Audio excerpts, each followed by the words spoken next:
Festival को celebrate कर रहे हैं और एक साल का जो पूरा प्रोग्राम है बाहर है। थोड़ा सा इंट्रोडक्शन जिन दो दोस्त जिनसे मैं पहले नहीं मिला, मैं IRC क्या है, इंटरेक्टिव रिसोर्स सेंटर क्या करता है, थोड़ा सा बता दूं। IRC interactive resource centre is a info media organisation है जहाँ पे आर्ट बेस्ड टूल्स को हम social mobilisation, promotion of social issues, human rights पे करते हैं।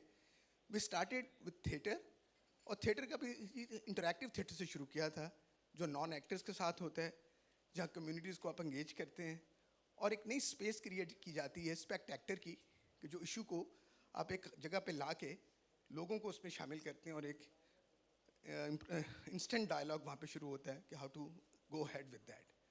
वहाँ से जब चलते हुए हमें आगे समझ आई कि मीडिया को साथ लेना है, तो फिर आपने कम्युनिटी में कैमरे बांटे, कुछ कम्युनिटी फिल्म मेकिंग शुरू की, जो बढ़ते बढ़ते सिटीजन जर्नलिज्म तक आई। You are working with 7-8 public universities के साथ भी करते हैं। और 2012 से you also started your first web TV, जो कि माटी टीवी के नाम से हर महीने में 8 फिल्म्स और 4-5 लाखों तक हमारा एक सर्कल बनता है।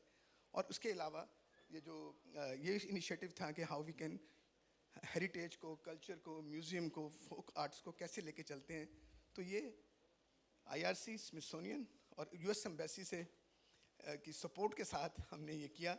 इसमें हमने जो आज आप देखेंगे, डॉक्टर फौजिया इसकी डिटेल बताएंगी। आज का जो इवेंट है इसकी थीम स्टोरी टेलिंग है, फोक स्टोरी टेलिंग है। उसमें आगे डिटेल्स क्या हैं वो मैं डॉक्टर फौजिया पे छोड़ता हूँ। आप सबके आने का बहुत बहुत शुक्रिया। Thank you very much for participating. अच्छा जी, मैं दोबारा से ज़रा सा फिर से आपकी ऑर्गेनाइजेशन के ऊपर बात करूँगी। ये फिल्म का टेबल है, यहाँ हमारे ज़बरदस्त किस्म के, समीना आप भी इधर ही ज्वाइन करो। ये इस वजह से हम कर रहे हैं, कोई पाबंदी नहीं है, लेकिन इस वजह से हम कर रहे हैं कि networking is a major objective here. तो आपके अपने अपने फील्ड के होंगे तो आप मुलाकात ज़्यादा उनके साथ कनेक्ट कर सकोगे, मगर आप टेबल जंपिंग, टेबल हॉपिंग करें ज़रूर और इधर उधर दूसरों से भी मुलाकात करें। थोड़े से मैं इस हमारे इकट्ठ के ऑब्जेक्टिव्स बताऊं। हमने स्टोरी टेलिंग इसलिए लिया था, फोक स्टोरी टेलिंग, क्योंकि हम जो ऑर्गेनाइजर्स हैं हम फोक कल्चर के लोग हैं, और स्टोरी टेलिंग एक ऐसी चीज़ है कि जो क्रॉस कटिंग चलती है। वो चाहे आप एकेडेमिया में हों, आजकल अगर आपने स्टूडेंट्स को एंगेज करना हो, चाहे आप बिल्कुल हाई फ्लाई इंटरनेट की आप बड़ी शार्प किस्म की 60 सेकंड्स की चीज़ें बना रहे हों, या आपने हमारी लोक दास्तानें और फोक बैलेड्स जो हैं उनको आपने डॉक्यूमेंट करना हो, ये एक क्रॉस कटिंग थीम है जिसमें हमारे बहुत सारे फील्ड्स आ जाते हैं। तो इस पे हमने फोकस किया है, और हमारा एक ऑब्जेक्टिव ये था कि सारे सूबों से जो कल्चर वाले हैं उनको इकट्ठा करें। इस वजह से चाहे वो गवर्नमेंट के साथ हों, चाहे वो एकेडेमिया के साथ हों, चाहे वो सिविल सोसाइटी से हों, बिकॉज़ आपस में मिलना और आपस में कनेक्ट करना is one of a major objective also, ताकि हम लोग एक जो कम से कम कल्चर की कॉन्स्टिट्यूएंसी है ना, वो कंपटीशन पे इतनी ना हो, कोलैबोरेशन, कोऑपरेशन पे हो, एक दूसरे का साथ दें। निगलेक्टेड सा एरिया, वैसे भी फील्ड थोड़ा निगलेक्टेड है, क्रिएटिव फील्ड्स वैसे ही आजकल ज़रा निगलेक्टेड रहते हैं। तो उसमें हम अगर कोऑपरेशन और कोलैबोरेशन वाले मॉडल पे ही शुरू करें तो वो बेस्ट होगा। थिएटर ग्रुप और दूसरा थिएटर ग्रुप compete करने की बजाय एक दूसरे को सपोर्ट करे, that is what we want. तो ये जल्दी से मैं आपको 2-3 लाइनों में बता देती हूँ। आपके पास प्रोग्राम आ गया होगा, आप लोगों ने अपना अपना बैग ले लिया होगा, उसमें बेसिकली प्रोग्राम रखा हमने 5 हिस्सों में। हमने इस कॉन्फ्रेंस को 5 थीम्स कह लो रखी हैं: story telling through museums, story telling through mother language, story telling through music and singing, फिर कल के दिन में होगा स्टोरी टेलिंग थ्रू फिल्म्स और स्टोरी टेलिंग थ्रू थिएटर। तो एक बड़ी ज़बरदस्त सी फिल्म भी कल हम आपको दिखाएंगे जो ज़रा सरप्राइज़ है। So that is how it will go. ठीक है, सो इतना इसको हम हार्ड एंड फास्ट नहीं रखना चाहते ताकि इंटरैक्टिव इंगेजिंग रहे। और ये जो कुर्सियों का सेटअप है ये भी it is not the usual conference setup. तो ये भी ख़ास तौर पे हमने इसलिए किया है कि नेटवर्किंग, आपको ये याद रहे कि is very important for us, कि आप आए हो तो यहाँ से जो लेकर जाओगे वो ज़रूरी नहीं है कि सिर्फ सेशन के जो स्पीकर्स हैं सिर्फ उनसे लेकर जाओ, मगर एक दूसरे से बहुत कुछ लेकर जाओगे। और इसको हमने जिस तरह से कई दफ़ा कॉन्फ्रेंसेस में पैरेलल सेशंस होते हैं, बड़ा कॉन्शियसली हमने उस तरह नहीं किया, वरना हम यहाँ 3 हॉल्स में 3 तरह की तो फिर आप सब स्पीकर्स होते। लेकिन हमने इसके कैपेसिटी बिल्डिंग ज़रूर इसका ऑब्जेक्टिव है, मगर दो तरह से। एक जो आप सुनोगे बात दूसरों से स्टेज से, और एक जो आप बात सुनोगे एक दूसरे से। सो ये दोनों लेवल्स के ऊपर कैपेसिटी बिल्डिंग चलेगी। सो इस पे कोई सवाल जवाब तो नहीं? ठीक है। ऑन लॉजिस्टिक्स साइड सारे आपके लंचेस डिनर जो हैं वो वहाँ पर बाहर होंगे पानी के पास, ठीक है। अच्छा, अब हम चाह रहे थे कि इसको शुरू जो है, क्योंकि फोक एपिक्स का ही स्पिरिट लेके चलेंगे, तो इसकी शुरुआत, ये आई होप कि कोई स्पेशल सिग्नल ना हो मेरे लिए। इसकी शुरुआत हमने सोचा कि एक ऐसे कलाम से किया जाए जो आप सबको मेंटली एक ख़ास फ्रेम में ले जाए। फ्रेम ऑफ माइंड जो होता है ना, वो शिफ्ट हम कर लें। तो मैं बुशरा सादिक से रिक्वेस्ट करूँगी कि वो आएँ। आपके उस्ताद आ गए, वो जो हारमोनियम पे साथ देना नहीं है? अच्छा, ऐसे ही फिर आप आ जाइए। मैंने बड़ी रिक्वेस्ट की थी कल। अगर आप थोड़ा सा वेट करना चाहें तो वेट कर सकते हैं, जब तक हमने एक दो और लोगों से बात करनी है। हाँ, फिर उसके बाद हम अपना ऑफिशियल शुरुआत कर लेंगे। और यहाँ वकास आप ज़रा सा फ़ोन करके फॉलो अप कर लीजिए, ठीक है, भूरा लाल साहब से। अच्छा, अब हमारे इसमें जो पार्टनर्स हैं, आईआरसी जो है, जैसे वसीम ने कहा, वो interactive resource centre, theatre, film, activism, culture, ये सारे उनकी कोर थीम्स हैं। और जो यूएस एम्बेसी से, कल्चरल फोरम से, जिन्होंने हमारा साथ दिया, जो सपोर्ट कर रहे हैं सारे इनिशिएटिव को, असफ़र यहाँ पर हैं। मैं रिक्वेस्ट करूँगी कि वो आके चंद अल्फाज कहे, just so that we can thank you also for supporting अस।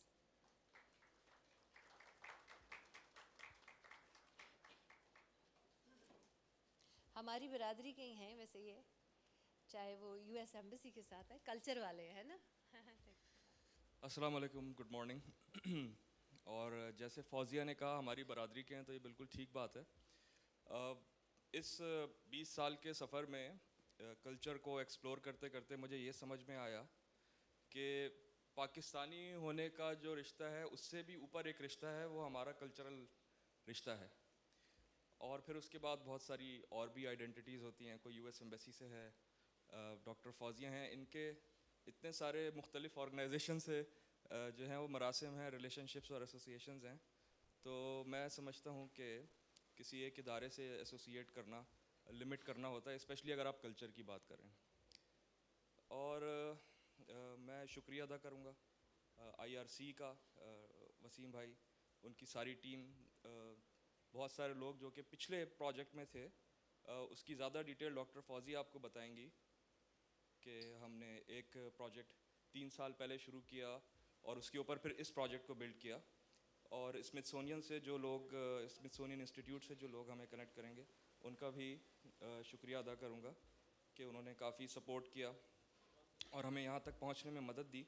और ये बड़ा ज़बरदस्त खूबसूरत सफ़र है। इसकी डिटेल्स आप देखते रहेंगे आहिस्ता आहिस्ता जैसे हम एक्सप्लोर करेंगे अपने सेशंस को। स्टोरी टेलिंग आपने नोटिस किया होगा कि एक ओवर आर्चिंग थीम है, और उसका मकसद ये है बेसिकली कि आज के इस वक्त में जो कि बड़ी तेज़ी से गुज़र रहा है, अटेंशन स्पैन बड़ा कम है, बहुत सारे डिफरेंट मीडियम्स हैं, तो उसमें पाकिस्तान में मौजूद सच्ची और असली कहानियों को उनके अपने आप के अंदर पेश करना जो है, मैं समझता हूँ बहुत ज़बरदस्त एक ज़रूरत है। और उसमें आईआरसी ने और इस प्रोजेक्ट ने एक बहुत इम्पॉर्टेंट रोल प्ले किया है। तो मैं तमाम लोगों का शुक्रिया अदा करता हूँ। आप तमाम हजरात का बहुत शुक्रिया जो कि आए, कुछ शॉर्ट नोटिस पे और कुछ बड़े पैशन के साथ शुरू से साथ हैं। तो इंशाल्लाह आज इसके साथ कंटिन्यू करते हैं और आपसे मुलाकात रहेगी। मुझसे प्लीज़ ज़रूर मिलिएगा आप लोग। अगर मैं किसी से मिलना मिस कर दूँ तो please come to me and talk, और अपनी कॉन्टैक्ट इन्फॉर्मेशन एक्सचेंज करें, अपना काम एक्सचेंज करें। बहुत सारे गुरुज़ नज़र आ रहे हैं, उस्ताद नज़र आ रहे हैं, उन सबको मेरा आदाब। और उन तमाम लोगों का शुक्रिया जिन्होंने पाकिस्तान के कल्चर को प्रिजर्व करके, वो वर्ड है सेंच के रखा है। Thank you. बहुत शुक्रिया सर। अच्छा, अभी हम जैसे अपने म्यूजिशंस का वेट कर रहे हैं, तो अगला जो हमने रखा था वो पार्टिसिपेंट्स इंट्रोडक्शंस का था। तो इसमें हम लोग ये चाहेंगे कि आप लोग अपने अपने टेबल के गिर्द इंट्रोड्यूस कराओ। कुछ जो है साथी वो तो एक दूसरे को बहुत अच्छी तरह जानते ही होंगे, लेकिन जो पहली पहली बार मिले हैं वो उनको ज़रा ज़्यादा टाइम दें, और अपना इलाका भी, अपनी स्पेशलाइजेशन भी, अपनी इंटरेस्ट भी। तो आपको थोड़ा सा मैं टाइम दूंगी, 10-12 मिनट, ठीक है? सो अपने टेबल के गिर्द आप लोग इंट्रोड्यूस कराइए।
बलूचिस्तान में किसी किस्म का कांटेक्ट चाहिए हो कल्चर का, चाहे म्यूज़िक का हो, चाहे उसके ऊपर स्टडी का हो, तो अब्दुल्ला बलोच साहब is sort of number 1 contact. तो मैं आप लोगों की तरफ देख के भी बता रही हूँ, ठीक है। अब्दुल्ला बलोच साहब हैं, असगर बलोच साहब हैं जो कल्चर के हेड हैं इस वक्त। इस तरह के लोगों को आप ज़रा अपने फिंगर टिप्स पे रखिए, बड़ा ज़रूरी होता है। अच्छा जी, थोड़ा सा वापस से टेंशन मैं ले सकती हूँ, मुझे पता है ज़रा जालिमाना काम है ये, लेकिन थोड़ी अटेंशन वापस आ जाए। अब हम ज़रा फॉर्मली इसका शुरुआत करने लगे हैं, ठीक, क्योंकि हमारे बाजे वाले आ गए।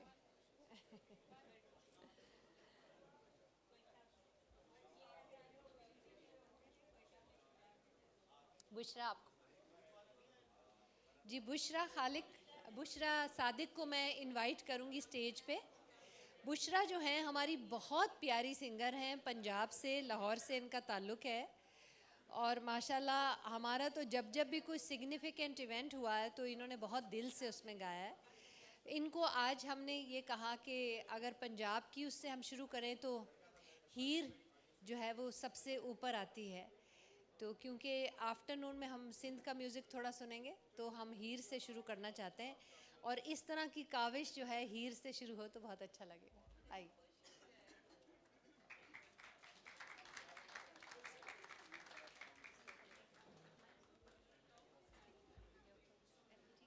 अगर उत्थे वो खड़ी हो जाए तो बेहतर नहीं।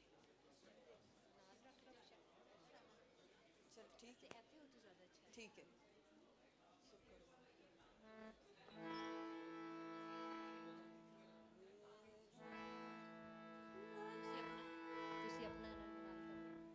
मैं आपको थोड़ा सा तर्जमा बता दूं। वैसे हीर का हम मशहूर पीस ही गा रहे हैं, लेकिन पहली जो चीज़ है वो आम तौर पे आर्टिस्टों को कहो शुरू करना है तो हम से करते हैं, और वो बहुत इंटरेस्टिंगली अल्लाह के इश्क को साथ ही दूसरे सारे किस्मों के इश्क से जोड़ देते हैं। ये आर्टिस्ट का कमाल होता है। अच्छा, दूसरा जो पीस है वो हीर रांझा की कहानी से सारे वाकिफ़ हैं। एक एंगेजमेंट, एक कह लो बातचीत होती है सैती की और रांझा की। आपको याद है जब हीर की शादी होके वो चली जाती है और उसकी नंद है सैती, और ये फ़कीर बन के जाता है, और वहाँ से फिर वो उसको लान तान करके फिर वो उसको पता चलता है रांझे का, तो वो भागी जाती है क्योंकि उसने अपनी दिल की मुराद मांगनी होती है। तो ये डायलॉग है रांझे का और उसकी जो नंद है हीर की, सैती उसका। और रांझा साहब काफ़ी ज़रा गुस्से में आ गए हुए हैं क्योंकि उनकी बेइज्जती हुई है। तो अब वो ना उसको थोड़ा सा पुश कर रहा है, तो वो कहता है कि तुम तो बहुत मगरूर हो अपनी जवानी की, अपने हुस्न की, बहुत मगरूर हो, तुम्हें किसी अच्छे उस्ताद ने ये चलाकियाँ सिखाई हैं क्योंकि तुम बहुत तेज़ हो। तो उसको थोड़ा पुट डाउन कर रहा है वो गुस्सा खा के, उसकी ज़रा अना मजरू हो गई है। और फिर उसके बाद वो उसको इनडायरेक्टली कह रहा है कि तुम क्या हीर के पीछे पीछे फिरती रहती हो लेले की तरह, वो जो बकरी का बच्चा होता है। मतलब उसको यह है कि थोड़ा सा लीव हर अलोन भाई, और भी लोग हैं, तुम क्या उसकी सहेली बनी रहती हो, उसके पीछे लगी रहती हो। और फिर वो थोड़ी सी अपने लिए स्पेस क्रिएट कर रहा है, और फिर ज़रा सा वो उसको थोड़ा सा सूफ़ी टच भी देता है, और उसको कहता है कि जो रब ने जिन्स जो जोड़ी हो उसको जुदा नहीं करना चाहिए, और जो एक जैसे लोग होते हैं उनको बिछड़ना नहीं चाहिए, और जो बूर होता है ताज़ा उसको कभी हाथों में मसलना नहीं चाहिए। यहाँ पर एंड होता है।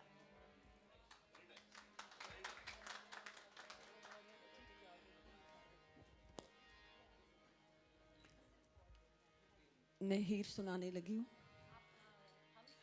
हाँ। अलहम्द खुदा दा विरद करिए,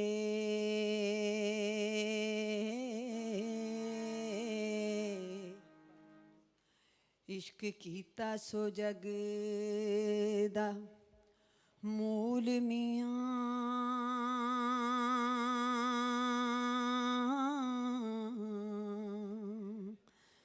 हो।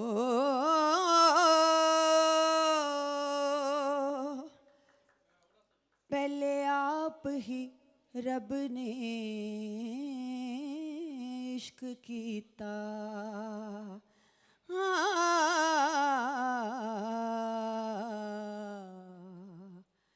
ते माशूक है नबी रसूल मियां।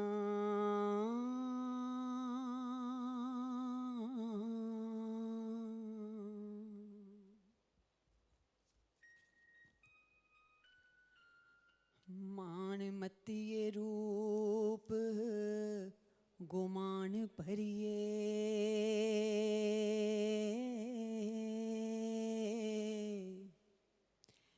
भेड़ो करनी करब कहे लिए नी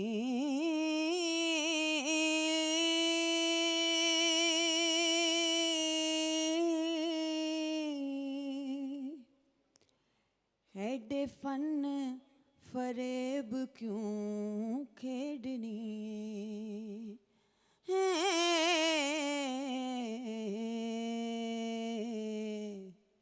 ते किसे वड्डे उस्ताद दिए चेलिए नी तेरी भाभी दी नहीं परवाह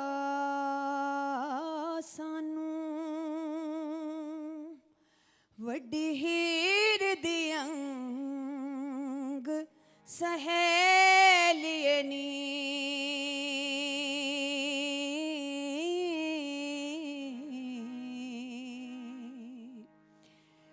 मिले सिरां नू कदी ना विछोड़िए नी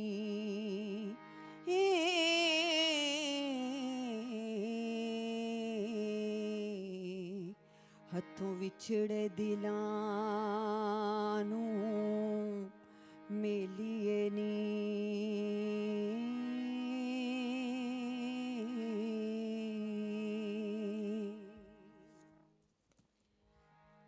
क्या वैर फकीर नल चाई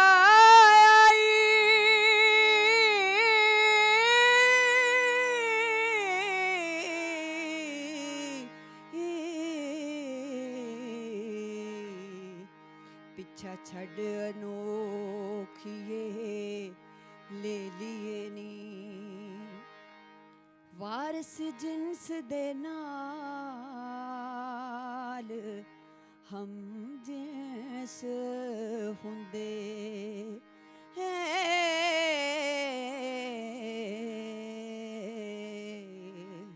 भोर ताजे ना कदी भी मले लियनी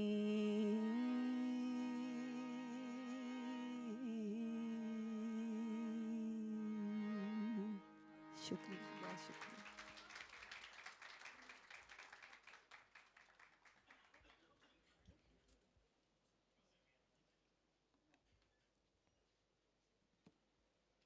मूड में आ गए हैं सारे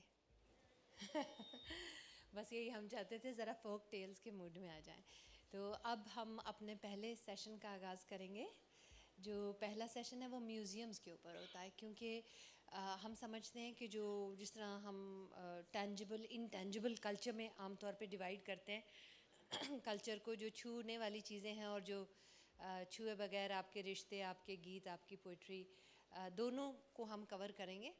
तो म्यूज़ियम से हम इसलिए शुरू कर रहे थे ताकि टेंजिबल कल्चर को ज़रा हम समझें और देखें उसको कैसे इंटरट्वाइन करते हैं इंटेंजिबल के साथ। और डिस्प्ले जो है, म्यूज़ियम एग्जीबिशन जो है, उसको एक स्टोरी सुनानी चाहिए जो उसमें आता है।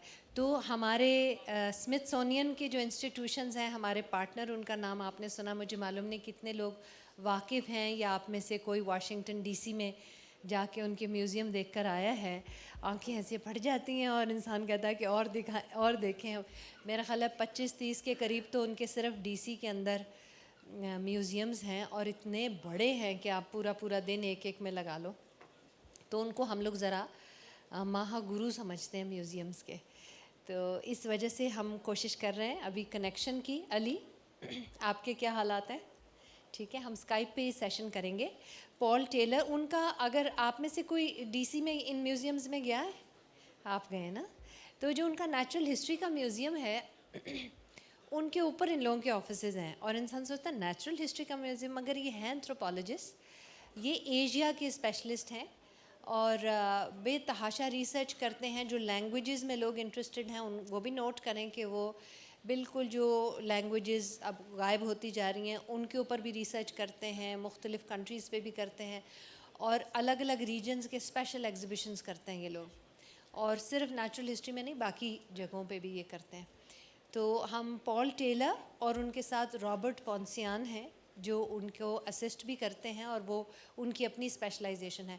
पॉल टेलर की ढेर किताबें हैं और उनको भी हम एशिया के ऊपर ख़ास तौर पे गुरु मानते हैं, बिकॉज़ बहुत लिखा है और जीबी पे भी बड़ा काम है। और उनको मैंने स्पेशल मैसेज भेजवाया था कि जीबी के बड़े बड़े कमिटेड लोग यहाँ आए हुए हैं। उन लोगों के यहाँ उन्होंने मुझे बताया कि उनकी जो अपनी आर्काइव्स हैं उसमें जीबी का अच्छा खासा सेक्शन है।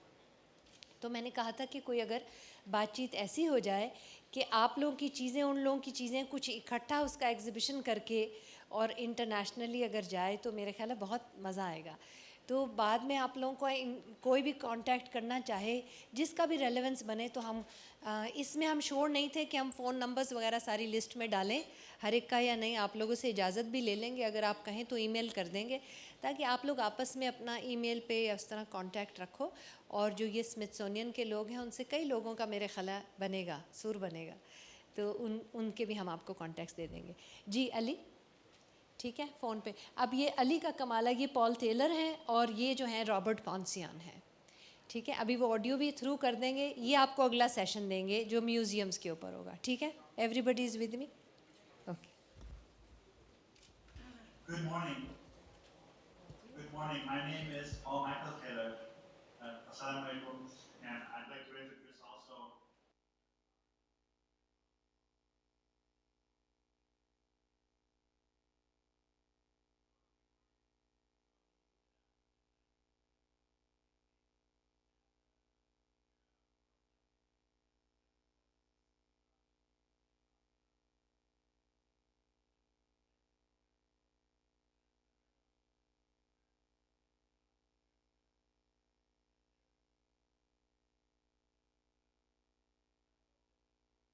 In this short time, we can begin a dialogue that can be continued when I do get to Pakistan, inshallah, and when our guests and friends from Pakistan have the opportunity to visit us here in Washington as well.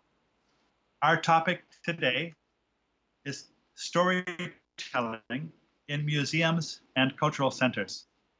We'll be talking about museums, but many people who do not work in museums actually, I think, can benefit when we see what storytelling museums is about.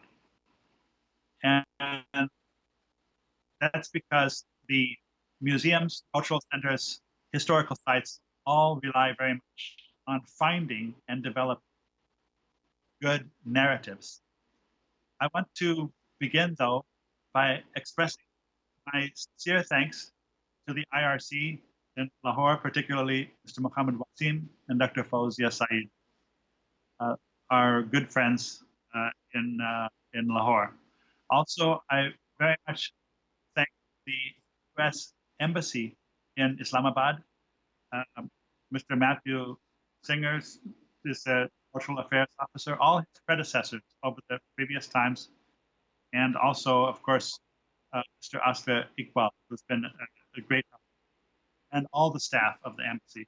I want to thank the State Department staff here in Washington that's involved with South and Central Asia, particularly Pakistan.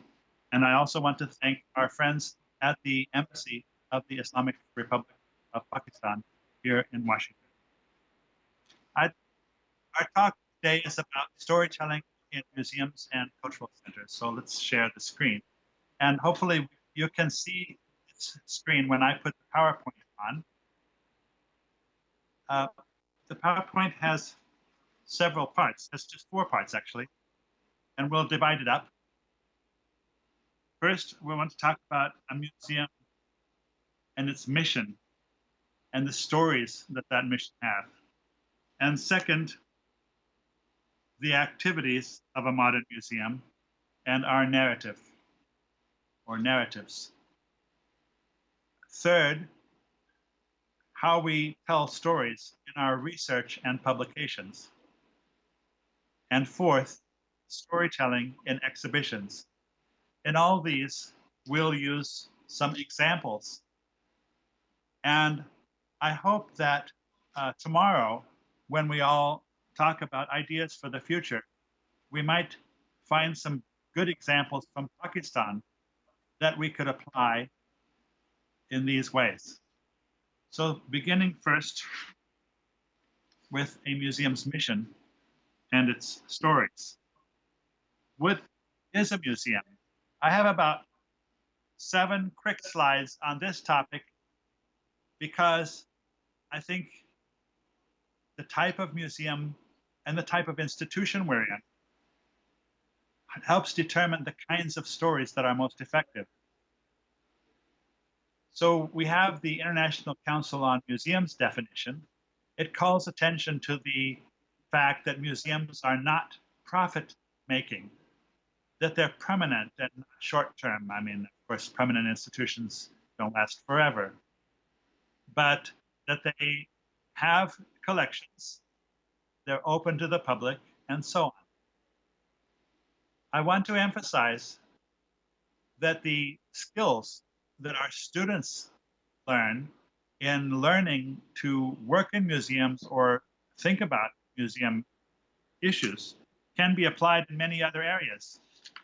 So, for example, corporations now often develop art collections, which are great investments, but they need the equivalent of museum staff to manage them.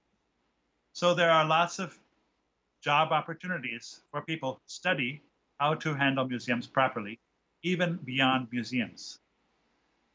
But the museums that we have around the world today are actually the inheritance of a, we can say, Western European tradition deriving from the royal cabinets of curiosity of the Renaissance and afterwards. Now, we all know that peoples throughout the world, in Asia, Africa, and the Americas, had methods for keeping their valuable objects. But the museum tradition really derives from this and has become international now. This is one example. This is the Danish National Museum in Copenhagen. Yes, am I sharing screen? Can you see the screen? Well, something's wrong there. Sorry. Let's go back. Can you see the screen now? Can you see my screen?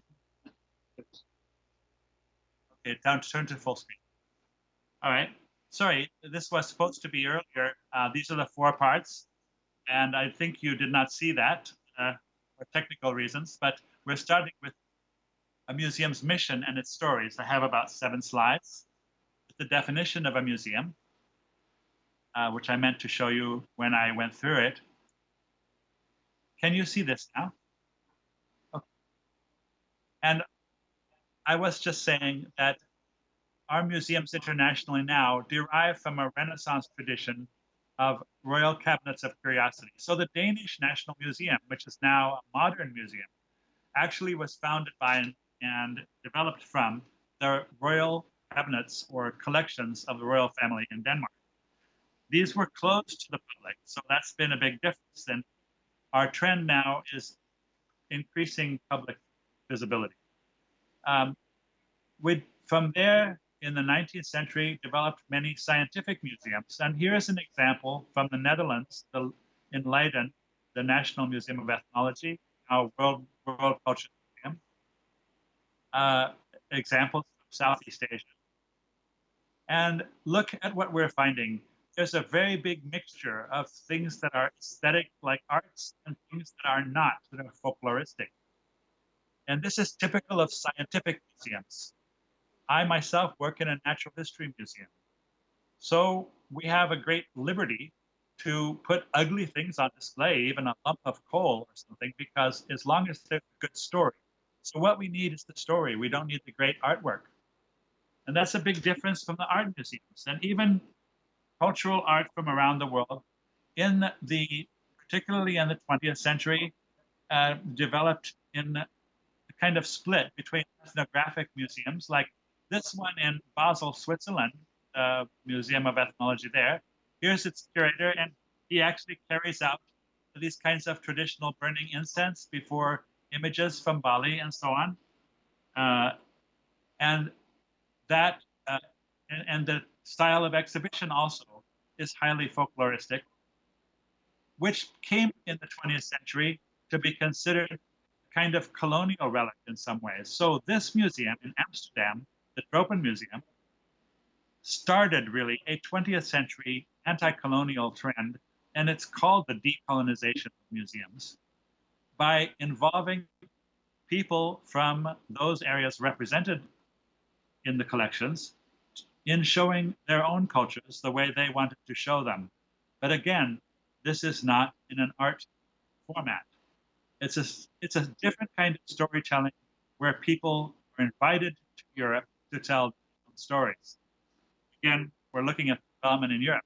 From this, we also had already separately a European art museum tradition, and that came to be applied by people like this, Mr. and Mrs. Jean-Paul Barbier in Geneva, Switzerland, to indigenous arts from around the world. Here they are with some of their collection, modern art paintings alongside African images. So their museum in Geneva is one of the great examples of sort of the cultural arts from indigenous peoples around the world displayed as art objects. Very different from the scientific museum style, with a different kind of storytelling also.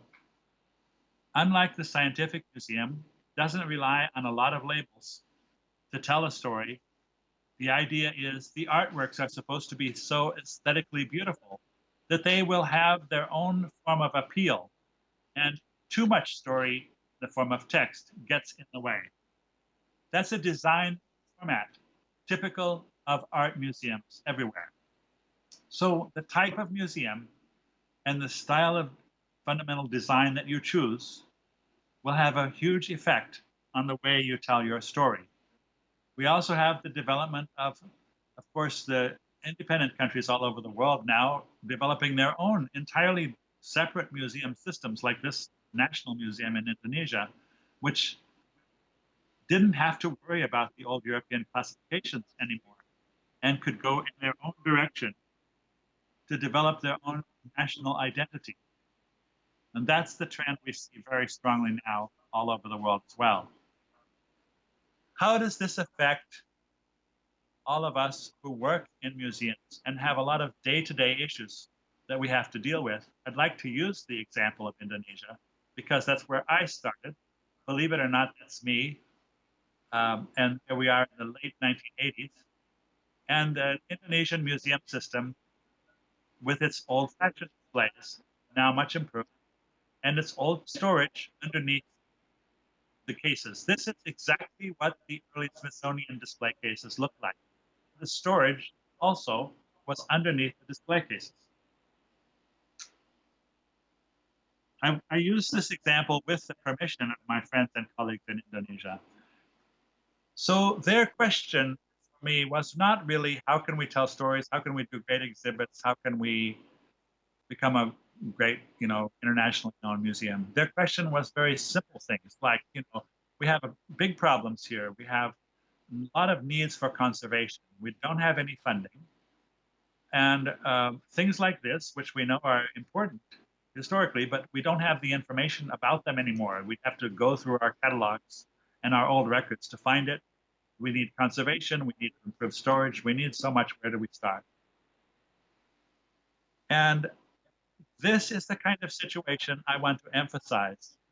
If you're in this kind of situation, and frankly, all museums, even the most wealthy ones, have some of this issue.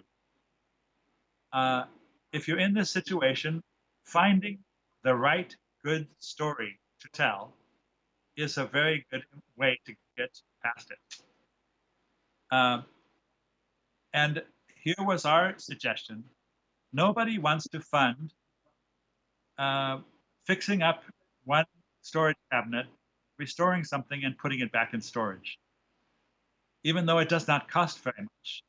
People would rather fund a much larger project, which is an international exhibition, a book, all these things.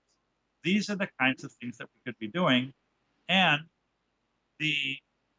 that's exactly what we did, trying to combine the different components of what our museum does into a big project, which included within it, you see here, there it is on the left, one of the, by the way, those things, those wooden sculptures, those are the frontispieces or the front elements of boats, of big boats of sultanates from Borneo. So there it is on the left.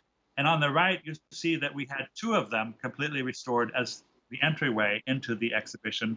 So I was, honored to be the curator of this exhibition.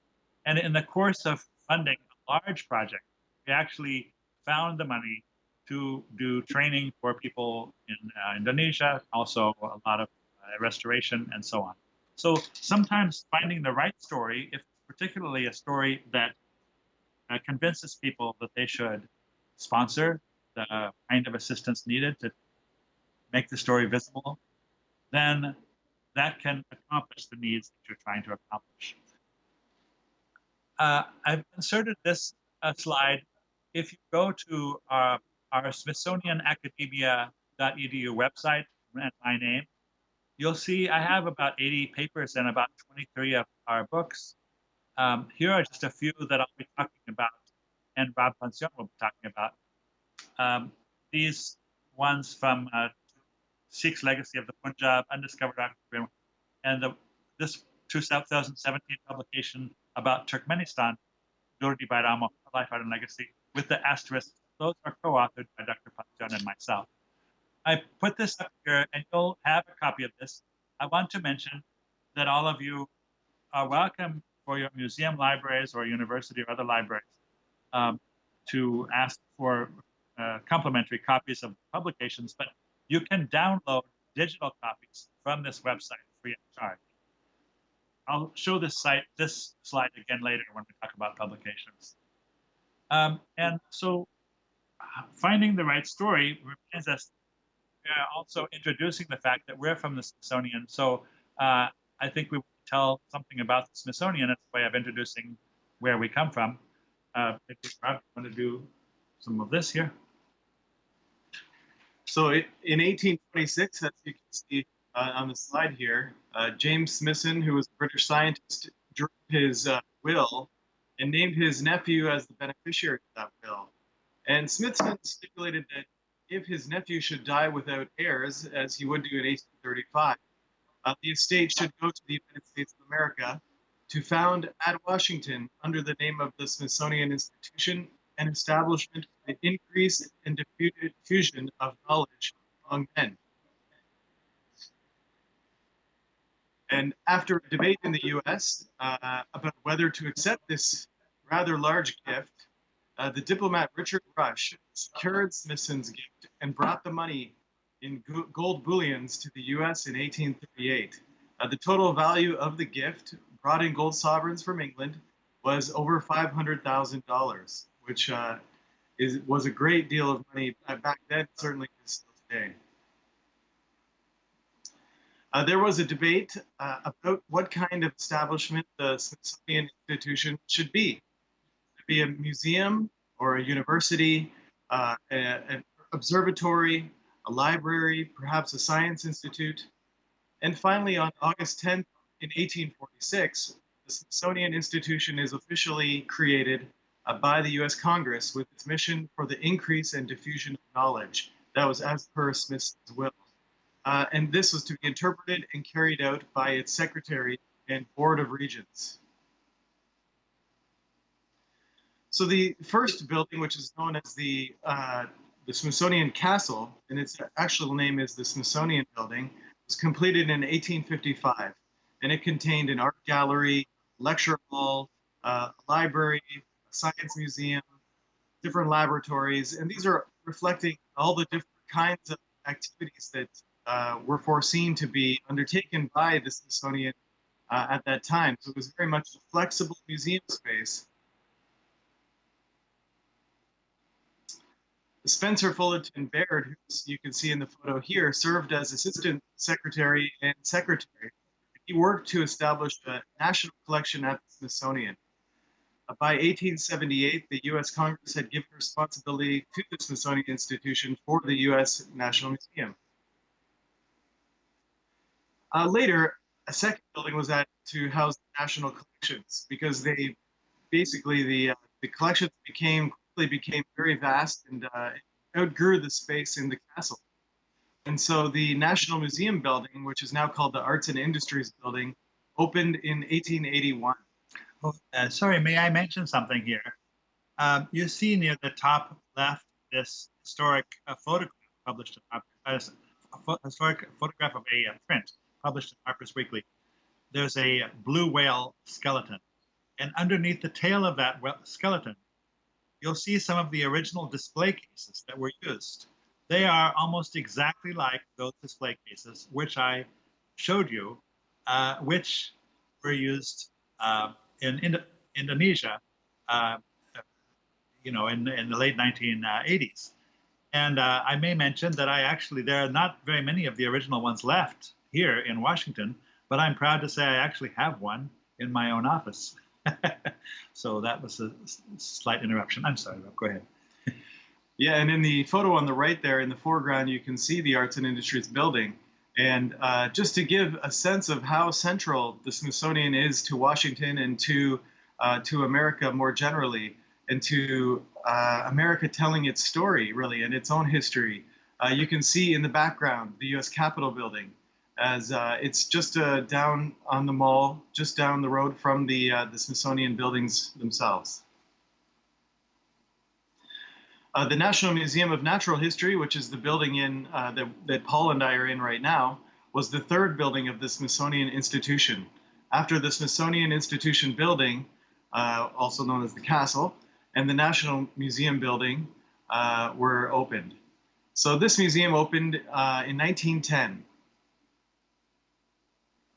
And again, as I alluded to earlier, the Smithsonian buildings are very much central to the nation's capital here in Washington, D.C. You can see that we're situated between the U.S. Capitol and the Washington Monument, and not too far away from the White House, several blocks.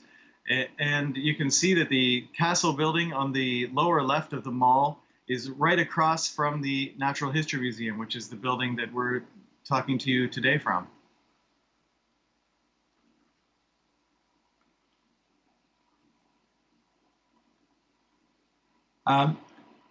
Let me summarize what I think you all know, but just so to recall to all of us the activities of a modern museum, because we want to look at how those are integrating into our narratives that we tell people when we tell stories.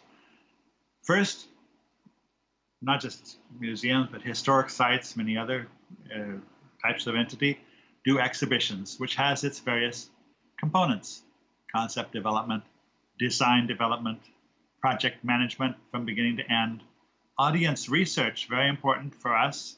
We do research before we build the exhibition and also the evaluation afterwards. Second is educational activities, work that we do with schools. Adult programs, of course there are adults in school too, but what we mean is there's a special kind of program, set of programs for different categories of non-school population. Lots of tours and specially developed educational materials. There's an example from the exhibition that we'll be talking about at several points, Sikh's Legacy of the Punjab, where we developed a family guide for kids to walk through the exhibit and see things there. So, multi-page guide. Outreach includes lending to loans, traveling exhibitions. This is one exhibition for which I served as curator about Korean Americans celebrating the 100th anniversary of the first organized Korean immigration to the United States. That was 2003. Research, we have a lot to say about this because we consider that this should be tied into exhibitions. That's publication of source materials and other kinds of research results. By source materials, we mean things like archival or even museum collections. And that is a very, very rich area for study and research and publication and exhibition in Pakistan, I have to say. The example that you're looking at, which is online now, By Aeroplane to Pygmyland, is about a Smithsonian and Dutch government expedition to New Guinea in 1926. When I approached this topic, there was old film footage, silent film footage from that time. There were hundreds of photographs, including many glass plate negatives never printed. And there were lots of old handwritten and typed expedition diaries and notes, plus collections. How do we try to put all of those in perspective? And we created a website as a beginning to actually present this material for the first time. And I wrote a series of interpretive essays about them. And that's an example that we see very applicable to potentially be used in Pakistan in many areas. So we'll talk about that as well. Collections, very important. You may remember from the ICOM definition of museums, it includes in the definition that it must have collections. Many things that call themselves museums don't have collections. They are just galleries where they borrow things and put them on display for a while. Those are not museums in the ICOM definition, but some of the things we have to say are still relevant to those. But collections are very important to what's traditionally called a museum. So that has many elements that have to be kept in mind. Why are we reviewing these different activities? Because when we try to find our narrative, our story that we want to tell, it's great and it's ideal if we can unite these various different types of activities in our same story. So finding our narrative, that's really the key question. Ideally, we want to find a narrative, a story that people want to hear. It will resonate with the public. We want to find a narrative which will also help our mission. We have a dusty, messed up, area of storage with something that is undocumented, needs attention, needs conservation. We need a narrative that's not only interesting to the public, because that is not, but a narrative that will help us with our mission, help us with our research, help us with our fundamental outreach and education efforts. One good thing about a lot of museums, and especially ours, we have lots of data to work with. This is just a few photographs from around our museums. We have all kinds of collections in a natural history museum. In America, unlike Europe, natural history encompasses anthropology. So we don't have a separate National Museum of Ethnology, as they do in most European countries, or Japan. We have a natural history museum that includes anthropology. Now, not just here, but all the cities, Chicago and so on. So we have that kind of data, plus all the natural history data, archives, libraries, film, sound, video, and so on. And they're huge. So let's just look at one measure. This is living species of animals. We're not counting all the fossils because those are very hard to count. They're all broken up and you can take one and break it up more and you have lots of them. But individual living species of animals and plants, how many specimens do we have? By our count, we have about 83 million in this building and in our satellite storage facility, where Rob and I are sitting now. Second most in the world is London, then Paris, then Harvard, and so on. From Pakistan, undoubtedly, London has far more than Washington, but we have very important collections we'll show you in a few moments too. So they're huge numbers. So we can't just start at one end of the hallway and go through each animal or plant or object and try to tell a story. We have to find a good story to tell. Let me give you an example of a story that I think is not a good story. It sounded like it would be, and people put a lot of money into it. They wanted to make a sort of public website. This is a web exhibit or web publication about the ecology and animals and plants of Central America. And a long time ago, over 100 years ago, 58 volumes were published on this topic with the Latin title Biologia Centralia Americana. That's biology of Central America, of course. So one idea for a narrative was to take that original old book, digitize it. That's very valuable, by the way, because there's so few copies. So they digitized that.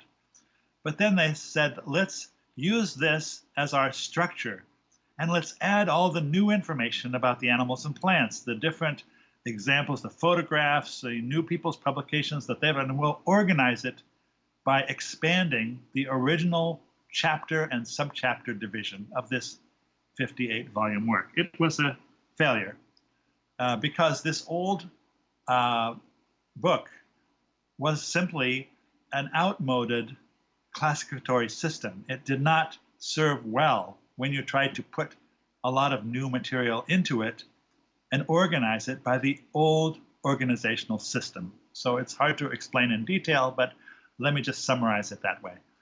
So the part that was extremely valuable was digitizing and making available this information. But it was the chosen path for the narrative was too vast, and it turned out to be unwise. So it had to be scaled back. Here's a different example of a narrative. We did this exhibition and opened it in 2010, and it's very specific and modest in scope. I mention this because this narrative about Kazakhstan grew out of our museum and historic sites seminar at the Kasteyev Museum in Almaty, Kazakhstan, where we gave examples, including the one about that Dutch and Smithsonian expedition to New Guinea. And we always like to have a kind of roundtable discussion about how the ideas we presented might be applied locally after we have done that. I hope tomorrow we'll have that discussion and people think about ideas like this for Pakistan. Anyway, someone said, well, we've got our old expeditions here, including Valikhanov, who was unknown outside of Kazakhstan, but a very important Kazakh ethnographer and geographer of the 19th century. And so later, when we had the opportunity to apply for some funding with our friends in Kazakhstan, we chose to develop with them a website about Valikhanov. We divided up his expeditions into a set of expeditions, and we built this website with a beginning section on discovering Kazakhstan, simply because a lot of people don't know much about Kazakhstan, introducing the country and Valikhanov, and these other sections, including, you see here on the left, archive. We spent a long time photographing his original drawings. So we went to Serembet, where he was born, take pictures of his place where he grew up. And then we organized a series of illustrated essays, like this one, for the first expedition, the second expedition, and so on.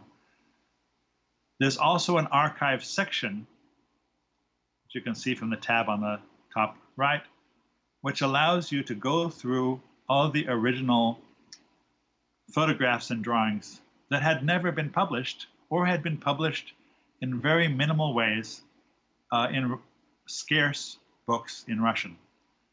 This was a huge international introduction to a Kazakh hero who was really unknown outside the country. We launched this expedition in April 2010 with these images, and you see a lot of other images along the bottom of this where you can get information about it. The labels show up when you hover your cursor over the image. We launched this when the president of Kazakhstan visited Washington. There's also a bibliography. And huge party, well, this is not what you normally ever do when you launch a simple scientific website, but you know the president was coming and somebody had to do something. So we could have just done the party. I suppose it's not that hard to find funds to do a big party in such occasions. But we don't, I mean, it's not like we don't like parties, but it seems like a waste to us to do a party just to have a party. We'd rather have the party that launches something that's really worthwhile and will last. So when we have this opportunity, like the president's coming and we could do a huge way of welcoming him, which we got very fortunately, Chevron Oil Company sponsored this. And they sponsored also the development of the Walikana website. That's what we like to do. We like to have wonderful events, but we like to have, lasting improvements to our museums and our scientific knowledge in addition to these wonderful events. I think I have to watch carefully the time. So I will go very quickly through the kinds of work that I think can be done with many old archives and collections, and I'm using the 1926 expedition example. We have many types of materials, and this is what we, of course, the kind of work that we were doing in the first year of the project also, with ballads and so on, building and recordings, building databases, better indices. But sometimes we have old archives. We want to scan and digitize the material. This is just equipment here in this office. And we, I think because of the short time, I'll just say that I have a longer seminar, and we do give longer presentations on these issues of the various levels at which we provide this, do the scanning when we do that, and also how we put textual documents into our websites, our publications, and so on. There are many old books and sources of information about Pakistan, which simply are very seldom available outside of Pakistan or are relatively unknown internationally. We would love to see more of those published. I have been working on the field notes of William Lewis Abbott, who visited Pakistan many times, and I have recently published a paper about his travels in Kashmir and one paper about Baltistan from his notes and collections. But optical character recognition at this time is not adequate at all to handle material like the handwritten document on the right. The one on the left, we have such poor accuracy with optical character recognition. It's actually faster from our perspective and better to just transcribe it by hand. Triple key is the method for having several people check the same transcription. Statistically, if two people don't have any mistake in the transcription, then we assume that they both transcribed it correctly. If there is a mistake, we go back and check. And these are several other issues. As we can convert phonographic records to digital components, and the science for doing this is changing all the time. I won't say much about this. I will say that at University of California, Berkeley, a method has now been developed, which allows us even to reconstruct the sound of these phonograph records if they've been broken into pieces, even if it's shattered into many pieces. The individual pieces can still be digitized using a very short, highly intense laser light, so that you can reconstruct the sound of an entire phonograph record from its shattered pieces. That was not possible before. We have to stop throwing those away if they're unique. So the science of doing this sort of thing is constantly changing, and the methods of presenting them online are quite varied, which leads us to storytelling in research and publication. I think I'm nearing the end of the time, so I won't say much about the example that I wanted to say more about, but I will just mention that on this 1926 expedition, we have a couple of different journals of people who were on the expedition. We have all the places that they visited. So when you go into this website, you can actually pick what place they visited that you want to find out about. So collecting expeditions in the past or archaeological records of different parts of an archaeological site. All of these things are capable of being done in this way that allow you several ways to approach the data. You can pick what date the expedition was in any particular place and go find all the information from that date. That is the films, the film footage, the photographs, everybody's notes, including all the different people in Dutch and in English, and so on. So these are different ways of organizing them. And then we also make something that's easy to read from beginning to end with record continuing by date and photographs inserted. We just picked out photographs ourselves and inserted. That's what we're doing also with the publications by William Lewis Abbott, who was in the person I mentioned, who traveled really kind of worldwide, but he spent a lot of time in Kashmir and Ladakh and in Baltistan and in Pakistan. That was him, by the way. This is how original collections were recorded when they first came in. Back in the 1930s, typed catalog card records were made from them, and so on. These were his original handwritten notes to his mother. He wrote several notes, interesting notes to his mother and his sister from Pakistan. So volunteers went through and typed those. And that was wonderful volunteers. A whole group of volunteers spent hundreds of hours. Not only his collections, but many other collections from Pakistan we have. Here's Dr. Pansion now with some of our Pakistan collections. These are largely unpublished. So to all our great friends and associates in Pakistan, what we want to say to you is we would love to work together on material like this and to integrate a proper catalog and publication about these collections. But we have in the past had several joint projects between Smithsonian and Pakistan on these collections. It's a tremendous opportunity for the future, we think. These are our current storage cabinets. They're much different from before. This is in a storage facility that we built outside of Washington. Long story about that, but basically entirely temperature and humidity controlled with the most up-to-date storage that has the least amount of damage possible in terms of wooden drawers and so on will over time have some microbial damage. So these are inert materials, and so this is for the long-term preservation of our collections from Pakistan, which are very valuable national collections. We don't have very many antiquities. I don't think we have very few, maybe some gifts of state in the past, but basically it's all ethnographic material and largely unpublished. Tremendous amount I'd love to say about that. Here he is with one example, which got cataloged in two completely different ways here, but anyway, it's one of several things that are problematic. We need to ask a few folks there about this.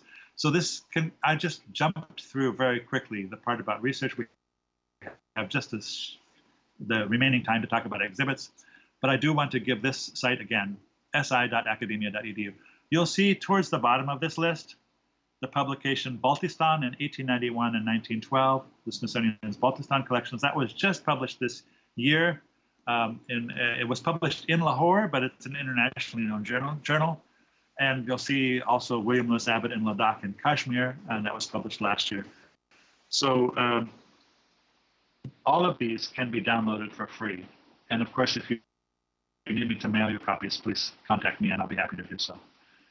Storytelling and exhibitions, and I'll use this example to say that we have to tell a story that's going to be of interest to people, but remember that when we pick the stories, we want to also find a story which is going to help us solve our institutional problems. If our institutional problem is everything's in poor storage and needs conservation, then let's find a story that does that. If our institutional problem is we don't have enough base funding, we need to increase our visitors and find ways to bring funds in to accomplish our mission better, let's find a story that does that. Let's find the right story that's an interesting story and it's a good exhibit in its own, but in finding that story, we have to find one that meets our other needs. On that example of the Indonesian exhibition, Beyond the Java Sea, this includes now educational materials. Remember, I gave the example of the museum's many component activities: education, outreach, collections, research, and so on. This is an outreach event. We did a film series about Indonesia, including some archival films that we were able to restore, and other outreach is versions of this exhibition elsewhere. So the library put up an exhibition of old books about Indonesia at the same time. This whole group of activities, we called it Festival of Indonesia. It traveled around the United States. Here's the brochure when it went to San Francisco in the opening. And oh my goodness, that opening, about half the cabinet of Indonesia of the Republic of Indonesia was present in San Francisco for it. It went on to Leiden. This is the translated guide in Leiden. And it went to Australia, 2 cities, Sydney and Brisbane. It did not have a separate brochure or guidebook, but it also went, before going to Australia, it went to Jakarta, the capital of Indonesia, and was on display there. So we find stories from many countries. Here's one that we did an exhibition about this one basket maker and his baskets. We did not have a single object in our collections from this basket maker or about this topic. But the exhibition brought the objects here. We paid for them and we bought them, and we basically put them in our collection. This is a great idea. And you saw those things that are in our collection from Pakistan. They're still being made. People could do things like this. Well, anyway, I mean, I don't want to get started because I have to talk about things we have already done, but I wish we could be all talking about things we should be doing next. Anyway, well, I don't have much time. We did an exhibition of one of the foremost regional photographers from the Philippines, Eduardo Maspere, and his photography. Lots to say about that. I do want to say that international partnerships are quite important for developing these ideas. And I have only a few minutes left. This was a program in the past. We did it with Saudi Arabia. That's me with a very key researcher there at the National Museum of Saudi Arabia, who is Pakistani himself. And actually, oh, by the way, in the background, I noticed that's my son sitting there. But anyway, he was not part of the grant. He just went with me. I used my own money for that.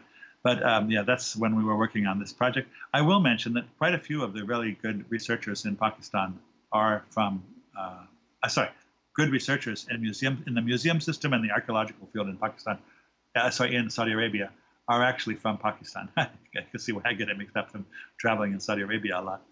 But the result, anyway, is this. This is on the top left, the Deputy Minister for Museums and Antiquities of Saudi Arabia with our web designer from the Smithsonian and other staff, developing this inscriptions from the National Museum of Saudi Arabia.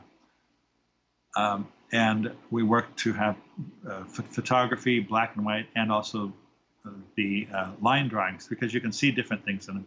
Anyway, it's a complex matter, and there's a publication which is on my academia site explaining how we went about doing that international partnership and how it developed. This is our exhibition called Sikhs' Legacy of the Punjab. I think this will resonate with many people there, and it's one of many topics that could be done. I have a lot to say about this, but we have only a few minutes left. And what I will mention is the importance of community involvement in developing how you represent people in their cultures. And so we had a lot of research with people in the Sikh community and how they themselves want to see themselves represented and what's important, but also a lot of audience research with the kind of people, random samples of people who come to our museum, who are international and national visitors, to see what they were interested in. And so I have a lot to say about all of these, but these are different depictions of Guru Nanak Dev Ji. This is the Janam Sakhi examples.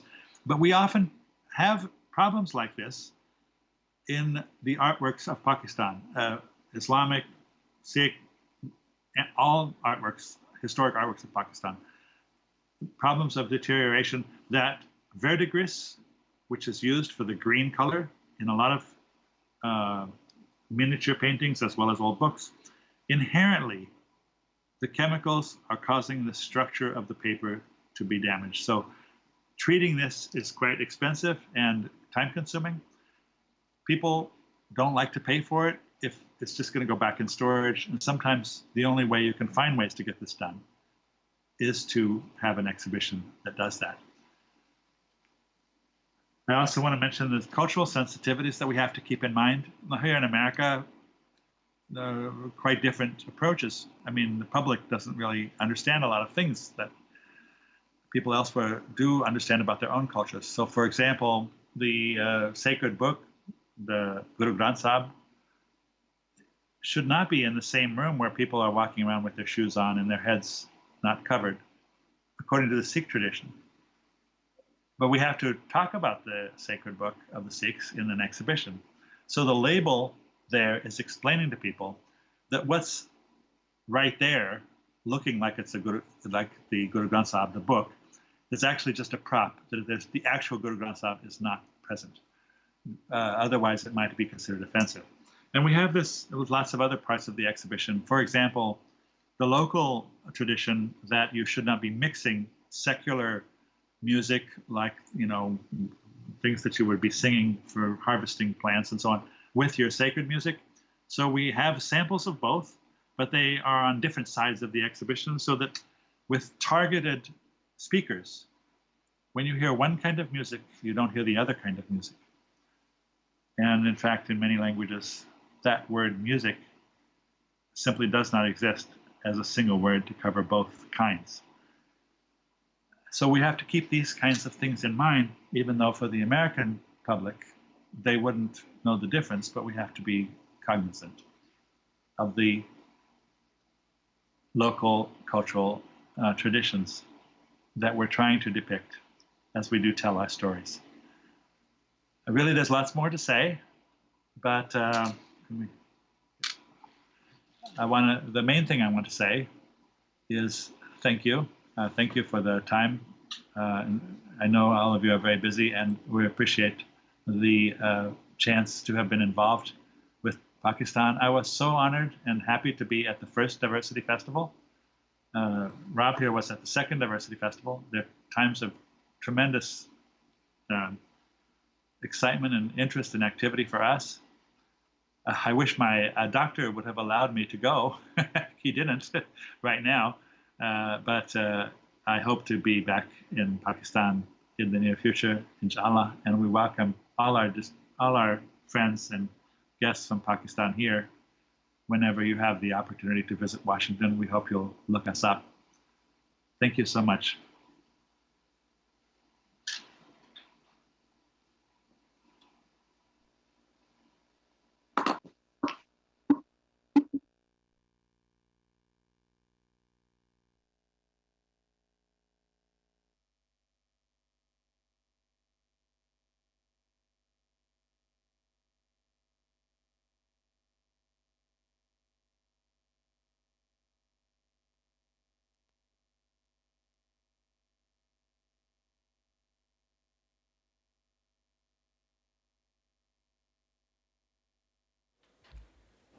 कैसा लगा आपको session?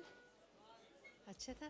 और एक मुझे मज़े की बात जो लगी वो ये कि जितने टेबल्स पे हम अलग अलग बैठा रहे थे उसने सारे जोड़ दिए है ना, कि एक एग्ज़िबिशन जो है उसमें फ़िल्म का कंपोनेंट भी है, उसमें इंटरनेट के साथ भी डील कर रहे हैं, म्यूज़िक भी है उसमें, जो हमारे आईटी वाले हैं यहाँ उनका रोल भी, सब रोल्स मिल गए ना एक अच्छे नैरेटिव के लिए।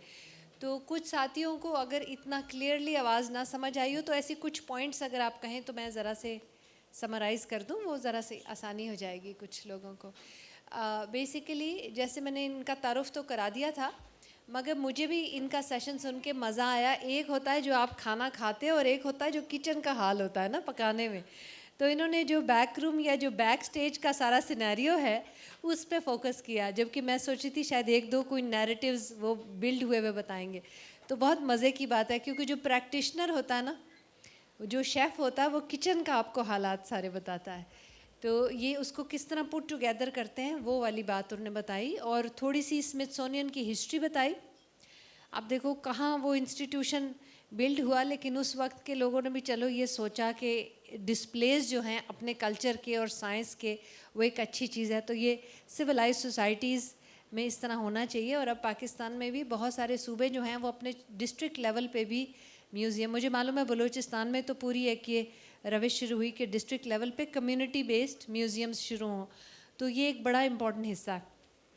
दूसरा जो मेन मैं एक दो ही पॉइंट्स उठा रही हूँ, वो ये ब्लेंडिंग जो उसने बताई ना कि आपने आर्काइव्स का मटेरियल आपको बिल्कुल राउडी फॉर्म में मिल गया है, अब उसमें से आपने क्या चीज़ उठानी है, कैसे डिस्प्ले करनी है, पूरा ये कंपोजिशन ही हो गई ना म्यूज़िक, कि कैसे आपने उसको दिखाना है, क्या नैरेटिव बिल्ड करना, उसके साथ एडजॉइनिंग क्या चीज़ें जोड़नी हैं।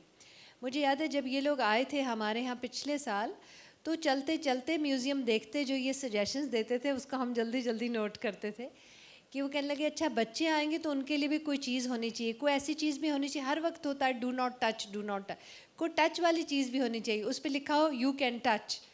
तो इतनी छोटी छोटी, अभी जिस तरह इन्होंने इंडोनेशियन म्यूज़ियम का बताया कि उसमें इंसेंस जला के, जैसे हमारी अगरबत्तियाँ होती हैं इंसेंस जला के रखते हैं, तो वो एक बिल्कुल डिफरेंट तरीका है जब आपके सारे सेंसेस को साथ लेके चलते हैं। और फिल्म जो है उसकी बहुत ज़्यादा बात तो नहीं हुई, लेकिन अक्सर पॉल टेलर ने हम लोगों से भी कहा कि जो फिल्म है वो डिस्प्ले का बहुत इम्पोर्टेंट हिस्सा होती है। जैसे इंटरनेट है, आर्काइवल है, सर्चेबल। इन्होंने एक दो एग्जांपल्स भी दिए कि आप लोग ज़रूर, मैं चाहूँगी कि स्मिथसोनियन की वेबसाइट पे जाके उनके किसी भी एक म्यूज़ियम पे चले जाइएगा, एयर एंड स्पेस म्यूज़ियम पे चले जाइए, इंडिजिनस उनका है, अमेरिकन म्यूज़ियम अभी जो लेटेस्ट उनका आया है वहाँ और उनके डिस्प्लेज आप देखें, अभी तो वो 360 डिग्रीज़ आपको दिखाते हैं। फिर डॉक्यूमेंटेशन की बात है तो जहाँ एकेडेमिया के लोग बैठे हैं, मैं फ़ौरन ये सोच रही थी कि उनका रोल कितना ज़्यादा आता है कि आप कैसे डॉक्यूमेंट करते हैं एक चीज़ को। और ये एक ज़माना था जब स्टीरियोटिपिकल बात ये होती थी कि सिर्फ आर्कियोलॉजी के साथ म्यूज़ियम को जोड़ा जाता था। आजकल तो मॉडर्न साइंसेस के साथ भी म्यूज़ियम को जोड़ा जाता है। कोई चीज़ ऐसी नहीं है जिसके साथ आप डिस्प्लेस को और एजुकेशन के साथ उनको ना जोड़ें। तो ये मेरा ख़्याल है एक ये ट्रांसफॉर्मेशन की बहुत ज़रूरत है कि हम लोग कम से कम अपनी पब्लिक में या अपने पॉलिसी मेकर्स को ये समझाएं कि इसमें डिप्लोमेसी, इंटरनेशनल डिप्लोमेसी से लेके कितनी रेंज है जो इसको टच करती है। और रिसर्च और आर्काइव्स और म्यूज़िक और इंटरनेट और डिजिटाइजेशन, ये सब के सब मिल जाते हैं एक अच्छा नैरेटिव बनाने के लिए। मेरा ज़ाती तौर पे जो इनके यहाँ म्यूज़ियम्स हैं उसमें फेवरेट मोस्ट, बल्कि सिर्फ इनके म्यूज़ियम्स में नहीं, मैंने दुनिया में जितने 60 मुल्कों से ज़्यादा के तो म्यूज़ियम्स देखे होंगे, जो मेरा फेवरेट मोस्ट एक एग्ज़िबिशन है वो मैं आपसे शेयर करूँ। उसका नाम है ऑरिजिन्स ऑफ ह्यूमंस। ये स्मिथसोनियन इन्हीं के म्यूज़ियम में है वो, और वो मुझे इतना पसंद है। अगर आप जाओ उस पर भी आप लोग जा सकते हो गूगल करके, तो एक तरफ गोल सी स्क्रीन है, वहाँ छोटी सी जगह बनी हुई है, वहाँ यंग लोग फिल्में देखते रहते हैं उसके बारे में, ऑरिजिन्स ऑफ ह्यूमंस। और एक तरफ पूरी वो जीनियोलॉजी बनी हुई है। होमो सेपियंस तो बहुत बाद की पैदावार है, तो उससे पहले उनके तो मैं नाम नहीं ले सकती, लेकिन बहुत सारे हम जो हुआ करते थे उसकी जीनियोलॉजी है, फिर उसके बाकायदा मॉडल्स बने हुए हैं। तो आप उनकी आंखों में देखते हो और आप सोचते हो कि ये मेरे प्रीडिसेसर्स थे जब होमो सेपियंस नहीं अभी आए थे। और फिर वहाँ बच्चों के लिए उन्होंने इस तरह बनाया कि आप बटन दबाओ कि आप कौन सी वाली मखलूक में अपना चेहरा देखना चाहते हो, तो आप उसमें तस्वीर खिंचा सकते हो कि आप कहो कि वो आपको मुनीरा ज़्यादा नाम पता होंगे उनके, है ना आप उसको दबाओ और उसका सारे फीचर्स आपके ऊपर आ जाते हैं और आप अपनी तस्वीर, कलर्ड तस्वीर लेके आप सुविनर लेकर जाओ। तो ये ऐसे छोटा सा एग्जाम्पल है, लेकिन जो पॉल की बातचीत थी, जिस तरह से उसने मुख्तलिफ फील्ड्स जोड़े, तो आपको भी मज़ा आया। जैसे दुनिया के सारे ममालिक भी उसने जोड़ दिए आपको और बहुत सारे फील्ड्स भी जोड़ दिए। तो बल्तिस्तान का जैसे मैंने कहा कि एबर्ट की कलेक्शंस इसने बताया भी, वहाँ पर आप लोग इनके साथ आगे परसू कर सकते हैं क्योंकि वो बहुत अच्छी कलेक्शंस हैं इनकी और आपकी अपनी कलेक्शन। जी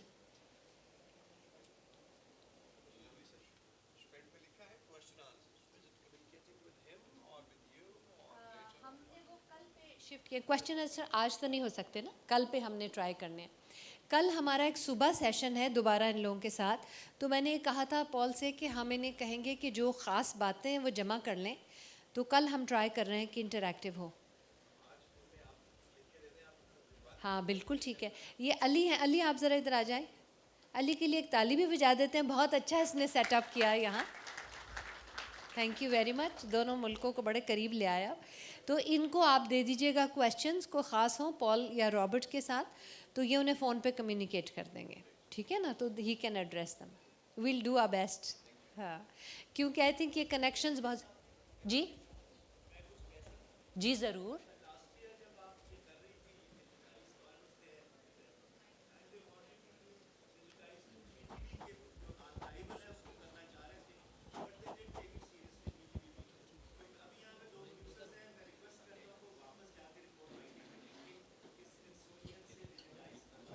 नोट नोटेड।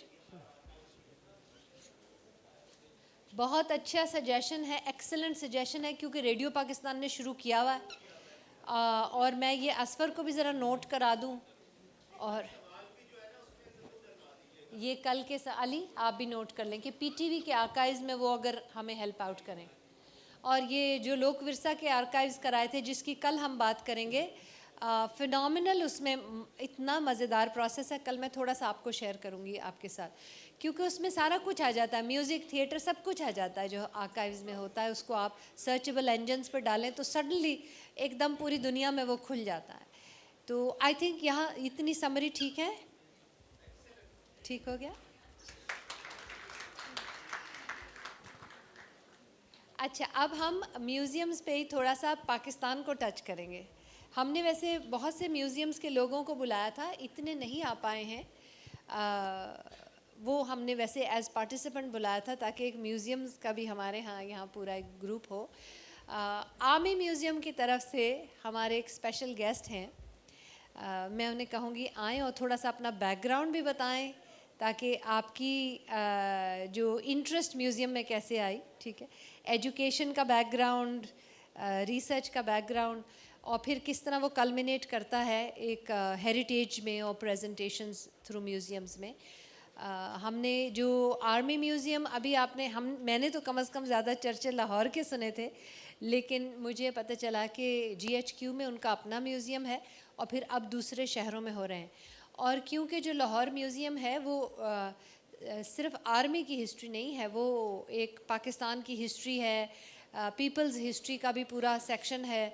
तो इस वजह से मुझे बहुत क्यूरियोसिटी हो रही थी कि भाई उसके पीछे क्या सोच थी, किस तरह से वो नैरेटिव जो है वो बिल्ड किया, क्योंकि एक हम लोगों ने भी मैनेज किया म्यूज़ियम जिसको पाकिस्तान मूवमेंट का म्यूज़ियम कहते हैं, आज़ादी का, उसमें पूरी कहानी चलती है। तो हम थोड़ा सा इनसे सुनना चाहेंगे, थोड़ी स्लाइड्स देखना चाहेंगे, क्योंकि हम चाह रहे थे इस सेशन के साथ एक पाकिस्तानी सेशन भी हो। और मैं बलूचिस्तान के जो लोग हैं मैं उनको ख़ास तौर पे कहूँगी कि वहाँ पर म्यूज़ियम डेवलपमेंट की अगर कोई बात हो रही है तो ये बड़ा अच्छा टाइम है कनेक्ट करने का।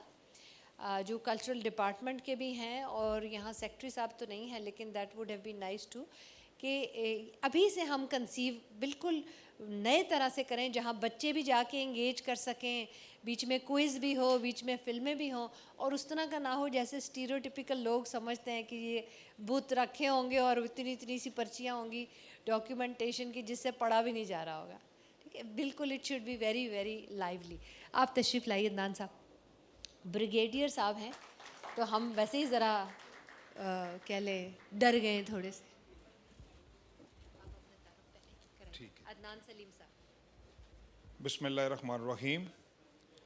जिस तरह के जी डॉक्टर साहबा ने मुझे हुक्म दिया कि पहले मैं थोड़ा सा अपना कोई तारुफ और then how I switched over to the museum. तो सिंपली उसमें ये है कि जब I joined Pakistan army, I never thought that one day I will be standing here in relation with museums. Pakistan army join की, नॉर्मल इन्फेंट्री थी और कुछ पढ़ने लिखने का था पैशन शुरू से, और इंस्ट्रक्शनल साइड पे चला गया आर्मी में इन्फेंट्री के बाद। और इंस्ट्रक्शनल साइड में कुछ I served about 10 years in Pakistan military academy as instructor, कुछ 3 years with Saudi army weapon instructor, and then all of a sudden when I was promoted to full colonel, तो मुझे GHQ से call I general साहब की कि जी आपको हमने director army museum post की है, और वो पोस्ट इसलिए किया है कि आपने आर्मी म्यूज़ियम बनाना है। तो आई वाज शॉक्ड। तो मैंने उनको कहा कि जी मेरा कोई एक्सपीरियंस म्यूज़ियम का नहीं है, I never served in the museum nor I have any qualification for the museum. तो उनका वो जनरल साहब का एक जवाब था, because I have served with already. तो मुझे कहते हैं यार I don't need any qualification, I need the passion and will to do which you have. I said, okay, sir, if you are confident, fine. Then I reported at Rawalpindi GHQ in 2009 when I was full colonel. तो ये जो army museum, अभी आपको थोड़ी सी आगे history बता दूं कि 1961 से ये एक वेयर हाउस में था जिसका जनरल मूसा ने इफ्तिताह किया, एक शेड के अंदर था। फिर 84 में इसकी बिल्डिंग बन गई, लेकिन जब बिल्डिंग भी बन गई तो अनलकीली उसके अंदर वो टिपिकल वेपन्स 303 राइफल्स और वो चीज़ें एक शोकेसेस में डिस्प्ले कर दी, वो टैंक्स चंद बाहर रख दिए, और वो इसी तरह कोई इतना ज़्यादा अट्रैक्टिव म्यूज़ियम ना रहा। इन 2009 जनरल कियानी के दौर में दी डायर नीड वाज फेल्ट कि जी बहुत अच्छा कोई इंटरएक्टिव म्यूज़ियम होना चाहिए ऑन मॉडर्न ट्रेंड्स, ताकि हम अपनी जो नेक्स्ट जनरेशन है उसका जो गैप हमारा इंफॉर्मेशन का है उसको हम किसी तरह पूरा कर सकें, और आर्मी म्यूज़ियम के हवाले से बच्चों को बता सकेंगे जी हमारी जो वॉर हेरिटेज है कितनी रिच है। आप सहाबा कराम से शुरू कर दें, नबी सल्लल्लाहु अलैहि वसल्लम से शुरू कर दें वॉरफेयर को, और फिर मुगलिया दौर का आ जाए, फिर आप इवन वर्ल्ड वार 1 और वर्ल्ड वार 2, कहने को तो ये अंग्रेज़ों की जंगें थी, बट मैक्सिमम पार्टिसिपेंट्स के अंदर मुसलमान थे जो विक्टोरिया क्रॉस भी जिन्होंने लिया। तो ये फिर उसके बाद पाकिस्तान आर्मी की हिस्ट्री शुरू हो जाती है। तो इस तरह करके ये सारा फिर अल्हम्दुलिल्लाह कि जी मैं ये अक्सर कहता हूँ कि अल्लाह ताला ने मुझे सेलेक्ट किया फॉर दिस जॉब, और एक बहुत बड़ी ऑनर थी कि जी आप एक शुहदा के काम को एक्सप्रेस कर रहे हैं, आर्काइव कर रहे हैं, प्रिजर्व कर रहे हैं, उसको लोगों तक पहुँचा रहे हैं। तो ये जब काम शुरू किया तो एक प्रोजेक्ट के तौर पे किया, but later on it came the passion, और उसमें ऐसा इन्वॉल्व हुए, और अल्हम्दुलिल्लाह फिर वो म्यूज़ियम स्क्रैच से किया, सिविल वर्क्स किए, उसके थीम सारे बनाए। I give you some touch during the presentation as well कि हमने थीम कैसे बनाए। तो भी अल्हम्दुलिल्लाह उसमें भी इंस्टीट्यूशंस आ रहे हैं, school, in foreign delegations, all international high profile delegations, वो सारे पहले आर्मी म्यूज़ियम को विजिट करते हैं, then they call on to army chief and prime minister और प्रेसिडेंट, इस तरह वो सिलसिला चल रहा है। So with this introduction, this is the museum facade which we have now, and now it's open for the public as well, 7 days a week from 9 a.m. to 4 p.m. और हमारा भी वो एंट्री भी बड़ा easy, it is in just adjacent to GHQ, वो CSD एक store है उसके अंदर से we have the entry and it is accessible. जी अली भाई next please. So जिस मैंने एक्सप्लेन कर दिया कि पाकिस्तान आर्मी म्यूज़ियम 1961 में इस्टेब्लिश हुआ, और 5000 आर्टिफैक्ट्स थे। दैन अगेन आफ्टर रेनोवेशन दोबारा ये 2013 के अंदर दोबारा जब मैंने इसको बना दिया, इसको सारा रेस्टोरेशन कर दी और इसको पूरे का पूरा नया म्यूज़ियम बना दिया, तो 2013 में फिर दोबारा इसका कर दिया। Next please. अभी ये आपको जस्ट बिकॉज मेन तो मेरा जो कंसंट्रेट मैं करना था वो तो स्टोरी टेलिंग के थीम के ऊपर, जिसका मुझे फौजिया साहबा ने हुक्म किया कि जी आपने इस पे चलना है। तो so I am just giving you glimpses of the museum कि ये जस्ट जब एंटर होते हैं म्यूज़ियम के अंदर, तो अभी जिस तरह मैंने आपको बताया कि म्यूज़ियम हमारी जो वॉरफेयर है वो तो जी that is 200-300 years old even in the subcontinent. तो लेकिन but we took the principal decision that this is Pakistan army museum, so we started the story of Pakistan from 14 August 1947 जब पाकिस्तान आर्मी बनी। और इसी मुझे एक छोटी सी वो चीज़ याद आ गई कि इस तरह वो फील्ड मार्शल थे यूके के, अभी जो उनके थे 5-स्टार general, he visited the museum. तो when I just started the कि sir we have selected the start point of a museum after colonialism 14 August 1947, तो उनको थोड़ा सा ज़रा सख्त अल्फाज लगे। तो उन्होंने कहा brigadier thanks very much that you use very polite words colonialism for me. I said, sir, I can't change the history, so this is what it is. You have ruled 100 years in the subcontinent, so we are starting after that. And then we are celebrating Qaid-e-Azam, the founder of Pakistan, with the Pakistan Army. He had a lot of interactions with the Pakistan Army. Then I have a 60 feet long timeline. This is very interesting timeline in which I have the army chiefs, presidents, and the prime ministers and their month-wise overlapping tenure, that who has served with whom and what all important orders they have given at national level.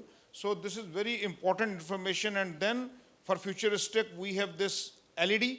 Now we are putting all rest, the prime ministers and the presidents and the army chief on this LED. Next, please. This is now the first gallery. You can see, I think you can imagine what it will be on ground. This is the first gallery, which is 1947 Kashmir War. And in this Kashmir War, because when the children are coming, I am interacting with the children. And I normally, because I made the museum, collected the data, so I have read all the details in depth. So मेरा ये होता है कि जब बच्चे आए तो उनके साथ interact करूं. अभी I never thought कि ये story telling इतना शानदार skill है.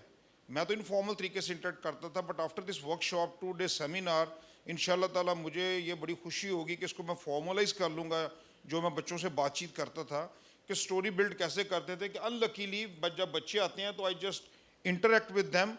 उनको कश्मीर war का concept ही नहीं कि जी पाकिस्तान के हमारे जो आबाई दाद थे उतनी कितनी खूबसूरत एक जंग लड़ी, और जो आज कश्मीर हमारे पास पोर्शन है वो सारे का सारा because of all these heroes. ये जो डायरामा मैंने बनाया हुआ है कि आपको थोड़ा सा मैं if you don't feel bore, आपको थोड़ा सा इसलिए बता रहा हूँ कि जब पाकिस्तान बना तो पाकिस्तान आर्मी भी इसी तरह डिस्ट्रीब्यूट हुई एसेट्स के अंदर. मुहाजिर आ रहे थे और साथ पाकिस्तानी फ़ौज की यूनिट्स भी पूरे इंडिया में फैली हुई थी, वो भी माइग्रेट कर रही थी टुवर्ड्स पाकिस्तान.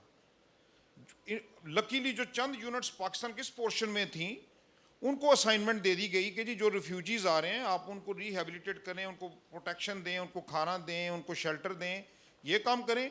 लेकिन जो मेजर पोर्शन था पाकिस्तान आर्मी का, they were also migrating from the other part of India to Pakistan. So Pakistan army इस तरह फॉर्म अप नहीं हुई थी, तो इंडियंस ने क्या किया, मोनोपोली उन्होंने आपस में, ये ब्रिटिश गवर्नमेंट और इंडियंस की और हिंदूज़ की, कि उन्होंने जो कश्मीर था against all red Cliff award और बाकी चीज़ों के, और कि मुस्लिम मेजॉरिटी एरियाज पाकिस्तान के पास होने चाहिए, दे स्टार्टेड अटैकिंग कश्मीर. और वो पाकिस्तान की इशारा इसलिए कहा जाता है कि तमाम नेचुरल रिसोर्सेज आपको पता है वो कश्मीर के अंदर हैं, उसको उन्होंने अटैक करना शुरू कर दिया. तो कायदे आज़म ने, वो मैसर भी हमारे जो पहले चीफ थे, उनको रिक्वेस्ट की, ऑर्डर दिया कि भाई अपनी फोर्सेस को भेजो, इनको स्टॉप करो, they are violating the agreement. लेकिन ही रिफ्यूज. उन्होंने कहा जी मेरे पास तो कुछ भी नहीं है और मैं कुछ नहीं कर सकता.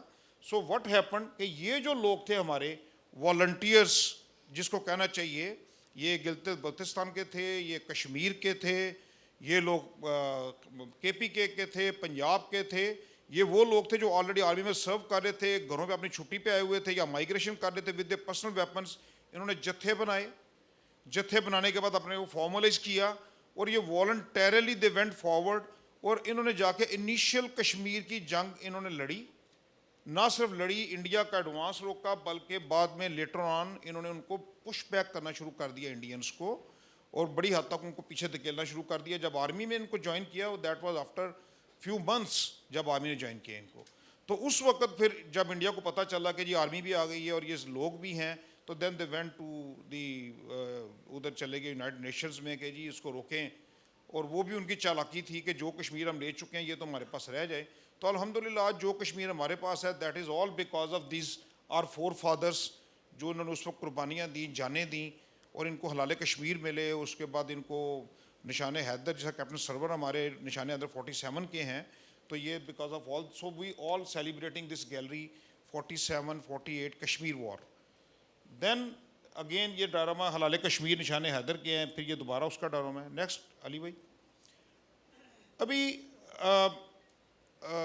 65 वॉर गैलरी भी है, but I am showing you now this 1971 war gallery, because जब म्यूज़ियम आप बनाते हैं तो म्यूज़ियम में तो हिस्ट्री को आप ये नहीं हो सकता कि जी अपनी मर्ज़ी की आप शामिल कर लें और जो नई मर्ज़ी की उसको छोड़ दें. So you have to include everything. और जब बच्चे मेरे पास आते हैं तो उनको नॉर्मली मैं जो एग्जांपल ये देता हूँ कि जी 765 वॉर ठीक है जी, we celebrate Kashmir war, we celebrate 71 war, we have to celebrate, maybe with sadness, maybe with sorrow note. बच्चों को सिर्फ एग्जांपल ये देते हैं कि म्यूज़ियम का जो मकसद यही है जी, education of the youth, education of the children. और एग्जांपल उनको मैं यही देता हूँ कुरान पाक से कि अभी कुरान पाक के अंदर अल्लाह ताला ने भी आप देखें कि ये स्टोरीज़ हैं, जो वाक़यात हैं, जो किस्से बयान करते हैं, जो अच्छी चीज़ अल्लाह ताला बयान करते हैं कुरान पाक में, भाई इस कौम ने ये अच्छा काम किया, अच्छा काम किया, अच्छा किया, दे वर रिवॉर्डेड, और इनके फुल स्टेप्स आप फॉलो करें. फिर अल्लाह ताला बहुत सारी कौमों का हाल बयान करते हैं जिन्होंने डिसोबे किया, नाफरमानी की, उनके ऊपर अजाब आया. और उसका मकसद भी यही है कि जी प्लीज़ डोंट फॉलो दिस, इसको आपने फॉलो नहीं करना, इनके फुट स्टेप्स पे नहीं चलना. So the basic aim of telling good और बैड इज़ वन कि जी आप जो आपकी फ्यूचर जनरेशन है उसको आप सीधा रास्ता दिखा सकें. The same is the case कि किसी कौम की हिस्ट्री या आर्मी की हिस्ट्री कि जी जो अच्छे इवेंट्स हैं हमारे पास, हमने बच्चों को बताना है कि भाई इनको फॉलो करें, इनके फुट स्टेप्स को, इन हीरोज़ को, और पाकिस्तान को और मजबूत से मजबूत बनाएं. लेकिन जब इस तरह की एग्जांपल आती है तो ये बच्चों को बताना है कि भाई आपने ये, you have to be very careful कि कभी भी खुदा न खास्ता हमारी आगे फ्यूचर में ऐसा टाइम ना आए जो 71 में आया था, ताकि दोबारा खुदा न खास्ता हमारा किसी का नुकसान ना हो. So we have avoid all the circumstances and situation under which you know we lost east Pakistan in 1971. अभी इस गैलरी के अंदर आप देखें कि जिस तरह ये अभी it is all related to the story telling, because gallery देखने से when I will explain then you will appreciate कि आपको you will not get any impact what is being presented, but when I will explain to you as a story कि ये क्या किया गया है, देन आपको इसके डेप्थ मिलेगी कि what we are trying to, वो नैरेटिव क्या डेवलप किया हमने, जिसको बच्चों को बताना है कि भाई हुआ क्या था. अभी यू जस्ट कंसंट्रेट हेयर कि ये पिलर्स इसमें बनाए गए हैं, स्मॉल पिलर्स, आपने कंसंट्रेट करना है ताकि लोग इसके इर्द गिर्द घूमें. उसके बाद आप देखें ये ग्रे बैकग्राउंड और रेड टच दिया गया है कहीं कहीं. ये 3 element please keep in mind, ताकि मैं जो नेक्स्ट स्लाइड आपको एक्सप्लेन करूंगा तो देन एक्सप्लेन द स्टोरी कि हमने इसको कलर्स के साथ और थीम के साथ कैसे प्ले किया है. जी next please. Yes, now this is the start of the gallery. Pillars अब इसमें नहीं आ रहे, I am intentionally concentrating on this. अभी इसके अंदर देखें the grey background that depicts the sorrow, grief that we lost portion of Pakistan in 1971. This red lining that depicts the blood of the people, civil population, armed forces, shohada, all types, those who sacrificed, those who fought till the last drop of the blood and the last bullet. There is no doubt in the bravery of and the courage of the civil population and the army, those who fought for Pakistan, for their homeland. So this red color is denoting and paying the homage to the people, those who sacrificed their life. Then you see the map of the entire this subcontinent, Pakistan, East Pakistan, and in between it's all India. And then even this East Pakistan is surrounded by India. 71 में अभी क्या था, number 1 problem which we tell to the people that this is geographical problem. India ने तमाम साइडों से they interfered in East Pakistan और मुक्ति बानीस को और उनको सारा करके अपने साथ मिलाया against Pakistan army. And then जब ये क्राइसिस शुरू हो गए तो there was no air connection and route connection from both the portions of Pakistan because it is all in between India. The only route available that is through this sea. And at that time, I think they used to take 1 month. So any ammunition, the weapons which they had, that was there because there was no supply later on from this portion to that portion at that time. So this was the geographical problem. Number two problem was the interference of Indian dominance in the all surrounding area. And number three, the major problem was the leadership crisis at all levels, I word use. At all levels, at our end. So that was our bad luck. So due to all these factors, leadership crisis, geographical problem, then the Indian interference, it was no win situation for any best of the best army. And then later on, there was a lot of propaganda against Pakistan about the people, prisoners of war, and the other atrocities which were being carried out in the East Pakistan. For that purpose now, this text has been placed. This is Dead Reckoning book, written by Indian author Shamila Bose. Even she expressed with the figures which have been displayed on ground, because you cannot hide the army. All those formations, those were they're deployed there, so that is open to the world. They were not more than 30 to 35,000 people. So still the figure which is being used, 90,000, that is all again propaganda. Then the atrocities being, that this was done by the Pakistan army, they were done, that is all propaganda. Maybe something is done. You can't say that nothing was there, it is there. Wherever the army is there, Indian army is there, any army of the world is there, even in Afghanistan and the other, you will find the stories like this, because all types of people, all types of cultures, they are there. So this is, now just see, this is the story which we develop. And then the pillars I told you, please concentrate on that pillar. Pillars have been made symbolically, because there's a lot of propaganda on the internet, YouTube, and all other, mediums whatsoever. So we want the youth, the visitors, they should explore. As we explore the things, move around the pillars, they should explore the facts themselves. That what was the geographical problem, what was the international problem, and what was the leadership crisis. They should explore themselves, and they should find the situation themselves, that what was the situation at that time and how we lost this one portion of Pakistan. So this is how we have developed this gallery. And again, for the youth, that, God forbids, this should not happen again. And at the same time, then we have displayed the heroes as well, because they were Nishan-e-Haidar in 71 war, those who fought with bravery and they saved the land. And even I have one display in my museum. Indian commander wrote the letter to Colonel Sultan. He was commanding 31 Bluch Regiment, that you surrender. Your government has pitched you, and otherwise I am going to attack in the evening. Colonel Sultan gave the answer then and there to the messenger. He put the answer in a bullet and sent it to the Indian commander, and he wrote in that letter is there original with me, that you have mastery over the pen, so forget about this writing. I want to see you stain in your hand next time, so please come over. Then he attacked Colonel Sultan's position, and attack was miserably failed, and there was about 5 Starajurats in that 31 Bluch Regiment, and Colonel Sultan survived, and later on he was brigadier in the Pakistan army, and then he was, So this is like this, these stories are there in this gallery. Next, please. Next important thing, then we have the Nishan-e-Haidar gallery as well, and the other gallery, but I am just concentrating with the point of storytelling. Now this is very important gallery which I have made, and I am updating this gallery continuously with the changing situation, and so far I have changed this gallery 3 times, War and Terror gallery.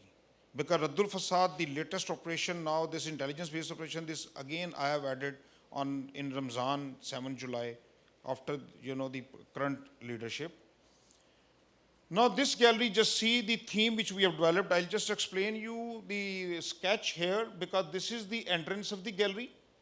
And the moment you enter, here I have the flowers, dove hanging from the ceiling, which gives the message of peace. That Pakistani, they are peaceful nation. They are very lovely nation. They don't like all this, warfare and all these disasters and other things and adventures. Here we have all, the green colors and people, they are involved in their routine life. All the cultures of Pakistan we have displayed. Even the achievements of Pakistan in the sports, in industry, it was going very well. It was progressing like anything.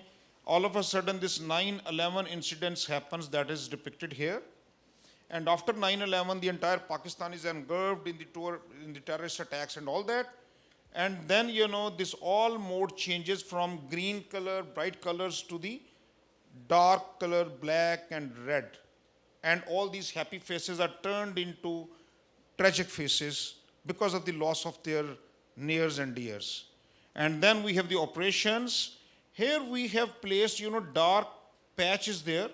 And on the both sides, we have placed the mirrors. I'll show you. In mirrors, you see your own image. Infinite images. So the theme was that you are watching your infinite images, uncountable. So you are unaware that from your own images, who is your enemy and who is your friend. This is the most difficult war of the world, where you don't recognize your enemy. Because if you fight with India, you fight with another country, you have the border, you have the recognized enemy, against whom you are attacking. But in this war on terror, you are unaware about your enemy. He's from your own image. You are fighting with your own people. So the most difficult war of the world. Then we have this central portion, this one, where the impact of war on terror. Then you move on to the next, the achievements. Then the Shohada, your APS Shohada, the other army, police, FC, all the people are there. Then I have the sculptures as well from all the nation here. They are united and paying homage to the people. And finally, you come here, this portion. This is again white, where the rehabilitation process, after a lot of sacrifices, it carried out. Roads have been built, schools, hospitals. We are trying to give them the life, normal life back to the people in Wana, Waziristan and all other areas. One important thing in the entire gallery, that the passage is zigzag because there is no direction of war. Another important thing in this theme, that the exit of the gallery is hidden, because we have the entrance but no exit is there. This is hidden. We have this small exit here. So why the exit is hidden? Because still we are unaware that when we'll get rid of this evil. Still we don't know that when we'll get rid of this war. So this is the reason that the exit is hidden. But whenever the exit will be, here I have beautiful pictures of the children. And then again you come in this Happy Pakistan portion. So our theme is that whenever the exit will be from this war, inshallah, which will be very soon, it will be in Happy Pakistan. So this is the theme of the gallery and the story which we have developed, narrative which we have developed. And now I'll show you the pictures of the same gallery. Yes. Now this is the dove area which I was explaining you. These are the mirrors portion where you see your own images. Next. This is again, the Happy Pakistan green color, all the cultures. This is war. This is the 9/11 incidents. And down, just see the barbed wire, conical features, operations, negotiation process with the terrorist, APS attack, killing of the innocent children. Next, please. Then, this is all impact of war on terror on different angles of the society. And, this war on terror is affected from Pakistan, its industry, economy, our culture has been spoiled, society has been spoiled. Political impact is there, social impact is there, psychological impact is there, even religious impact is there, which we have worked out and derived and written over there. And then in the center, we have the Quranic verses for the foreigners. We want to tell them that all these terrorists, those who are using the name of Islam, in fact, they don't have any religion. Because no religion on God's earth encourages this bloodshed and killing of innocent people. So in Quran, the killing of one person is the killing of entire humanity. So we'll tell them that Islam is against all this terrorism that is not being supported, and alhamdulillah, now it is evident to the entire world. So the name of Islam is not associated now with terrorism as it was done initially. This is what the sculptures I was telling you now. This is the national dress in Pakistani. Then all people, they're representing their provinces. Even the Sikh and the Christian minority, they are all united. Entire nation is behind in relief work, and they are united, they are together, and they are paying homage to the people, those who have sacrificed there today for the future of the next generation. Next, please.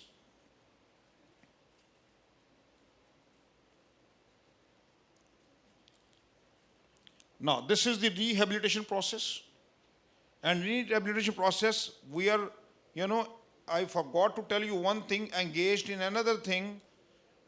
Our soldiers are shaheed, but those who are ghazis, they are not normal. They have lost their both the arms, both the legs, even 4 limbs, 1 limb. There are many uncountable soldiers. They are disabled because of all this. So we have to keep them in the mainstream. We have to keep them involved. Now this soldier is running with Pakistani flag. He does not have both the legs. These are artificial legs. So this is another challenge for Pakistan Army to support all these soldiers, those who have lost their limbs, they are seriously injured, their families, and there are other problems, social problems. And this is the portion where the rehabilitation process has been carried out. And this is how we have developed the story of this, gallery, War and Terror. And it is worth watching, because I tell you, even from Pakistan, we are unlucky. We don't get time to visit. The previous American ambassador, Dales, when he just came into Pakistan, and on second day of arrival, he was in my museum. I just asked, as a courtesy, sir, how much time do you have for the visit? He said, Brigadier, if I am with you on my second day of arrival, you should not ask the time. I have been advised to first visit the museum and then call on to Army Chief and the Prime Minister. And the next nominated ambassador, who is already in Pakistan, he has also visited the museum. And he has seen this War and Terror gallery, because they want to see what is our thinking, what we are thinking, what is our mindset. So they are very intelligent people. So any delegation from coming USA or this UK or the other, they have been told by their own people in embassies that visit Army Museum, and especially the War and Terror gallery, where we have our narrative, because they want to see from their own angle. This is our angle which I am explaining to you. Next, please.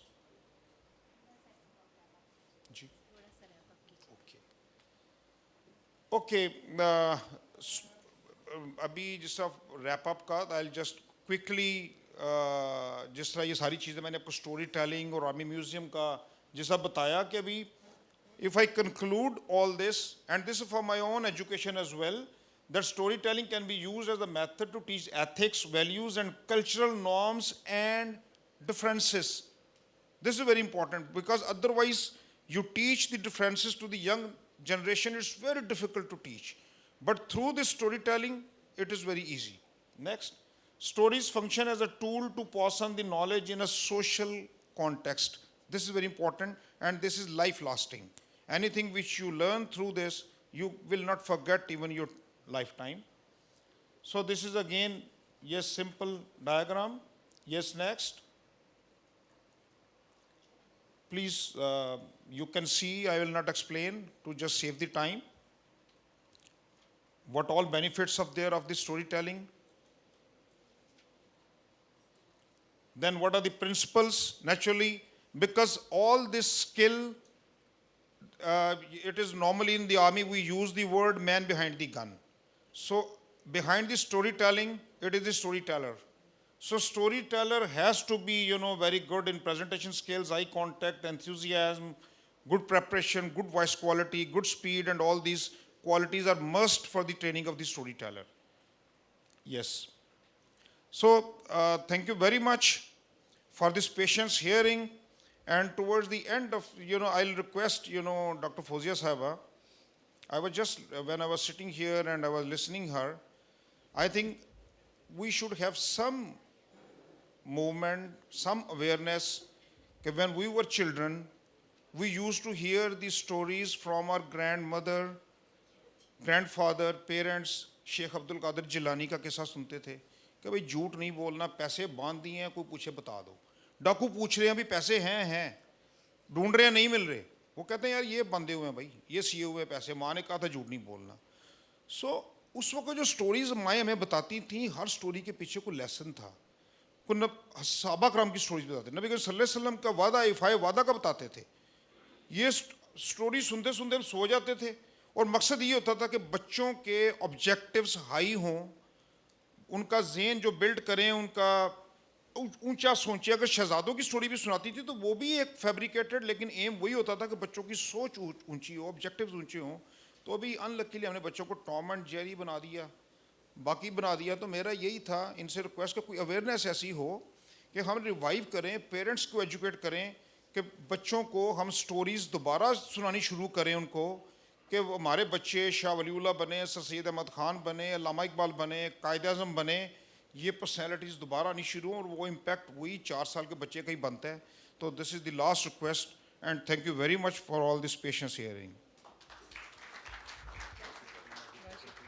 Thank you very much.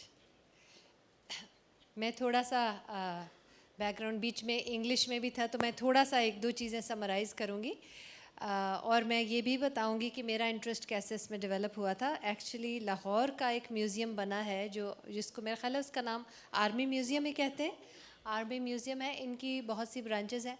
तो वहाँ पर एक जो sculpture बनाते हैं, मुझे मालूम नहीं आप में से कितने लोग जानते हैं उनको, आफ्ताब चंगेज़ी। तो लोक विरसा के म्यूज़ियम्स के भी और बहुत सारे म्यूज़ियम्स के उन्होंने, मेरा ख्याल है इस वक्त बेस्ट हैं वो म्यूज़ियम डायरामाज और उसके स्कल्पचर्स बनाने में।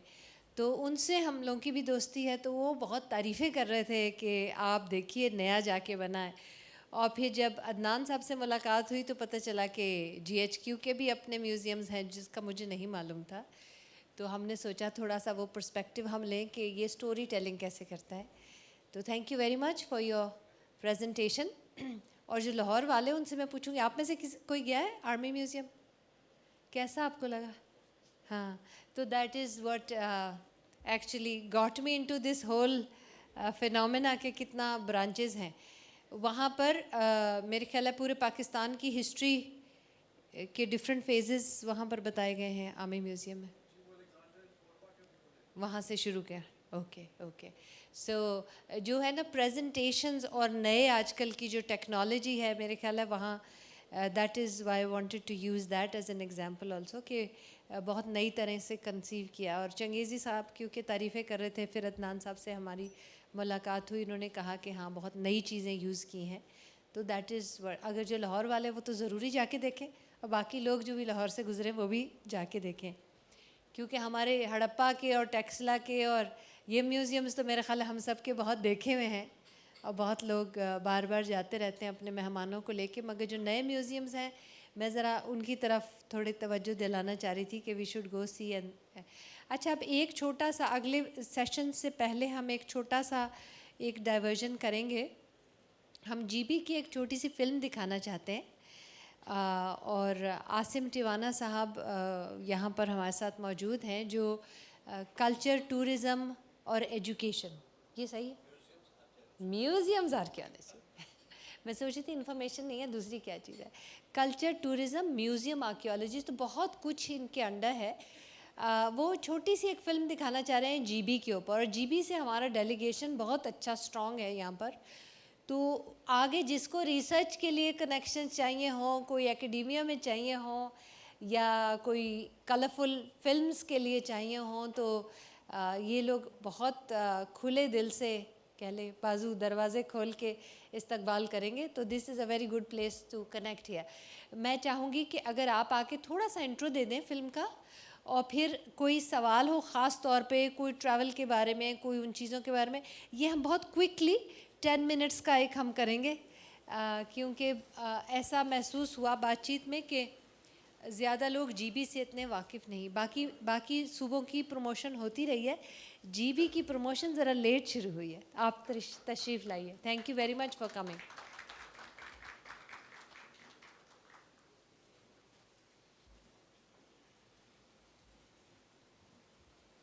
So nice, Dr. Fozia. Can you just hold on here for a while? What a beautiful audience it is, starting from our friend. Urdu में बात कर ले हम. बिस्मिल्लाहिर्रहमानिर्रहीम. बहुत अच्छा लग रहा है डॉक्टर फौजिया के साथ आज यहाँ पे इकट्ठे होना. और ये जो बंच ऑफ फ्लावर्स देख रहे हैं जिसमें museums, archaeology, art, literature, culture, film, festival, provinces, public sector, there are artist, वो सब इकट्ठे हैं, बात कर रहे हैं कल्चर पे, म्यूजियम पे, showing that the whole nation is at one page in terms of strength, solidarity, and caring for our traditions and culture. So hats off to Dr. Fozia and our friends. Especially IRC. Moving forward to a little clip that we have just from Gilgit-Baltistan, लेकिन उससे पहले हल्की सी बात मैं कर दूं आपसे. In the capacity of provincial secretary of 5 departments, mainly having this tourism portfolio, with me culture, museums, archaeology and sports. आप लोगों में से कितने लोग हैं जिन्होंने अभी तक गिलगित बल्तिस्तान नहीं देखा? तो उसी जम्मे ही नहीं. Right? The Sikh is the law. नहीं देखा हो जम्मे ही नहीं. Right? So it's so beautiful. ये mesmerizing north है पाकिस्तान का और center of gravity है दुनिया की attraction का. I think कल रात मुझसे कोई पूछ रहा था डॉक्टर फौजिया कि how many people we had. अभी डॉक्टर मुझसे रफीक साहब पूछ रहे थे कि जी कितने लोग आए इस दफ़ा. तो मैंने टोल्ड कि जी हमारी आबादी छोटा सा सूबा है. मुझे 1 साल हो गया वहाँ पोस्टिंग किए हुए. जब जाते हैं तो डर के जाते हैं और फिर आने को दिल नहीं करता वहाँ से. 15 लाख की आबादी, 15 लाख टूरिस्ट. Why? क्यों? We have a lot to offer. हमारे पास अभी तक म्यूजियम नहीं है. फॉर एग्जाम्पल हम काम कर रहे हैं लेकिन पूरा जीबी एक म्यूजियम है. हर वैली एक म्यूजियम है, हर टर्न एक म्यूजियम है. सर ने अभी हिस्ट्रीज की बात की, बगेट साहब अदनान ने. ये यागिस्तान का इलाका, हुंजा की वैली, नगर का इलाका, बल्तिस्तान, गिलगित, ये डिफरेंट टाइम्स पे नवंबर and 1947 onwards and then till 1952 आहिस्ता gradually खुद से फाइट करके they became part of Pakistan and Pakistan made it a consolidated northern area and then Gilgit Baltistan. 10 ज़िले हैं, हर ज़िले की अपनी खूबसूरती है, हर वैली का अपना खाना है और हर खाने की अपनी खुशबू है, हर खाने का अपना टेस्ट है. बैकग्राउंड क्या है? जो सेंट्रल एशियन रेस आई है वो सेंट्रल एशियन खाना है, उसमें आपको मंतूज मिलेंगे. जो रेस आई है फॉर एग्जांपल वो उसे कहते हैं जी लिटिल तिब्बत, ये जो बल्तिस्तान का इलाका है. You look at the faces, you look at the language. Balti language, अच्छा आप सुबह किसी बल्ती के पास नाश्ते पे जाएं आपको कम से कम 30 डिशेस मिलेंगी. 30. Come to this Diamer side, very brave people, very hard working. Come to Astore side, your Deosai plains, देवमालाई किस्से हैं, खूबसूरत कहानियाँ हैं. Believe you me, it's mesmerising. So आप लोगों में से जो गिलगित बल्तिस्तान नहीं गया या अभी जाने का प्लान नहीं गया, उसने कम से कम वीडियो देखे, किताबें पढ़े, इंटरनेट पे कनेक्ट करे. अब मैं आपके और उस छोटी सी वीडियो के दरमियान हायल नहीं होना चाहूँगा. Again hats off to Fauzia. Thank you very much all of you. Good luck and welcome to Gilgit Baltistan for research, for travel, tourism, for any kind of interaction that you people want. Good luck ji. Note कर लीजिए, बहुत अच्छी offers हैं जी. Clip दिखाई.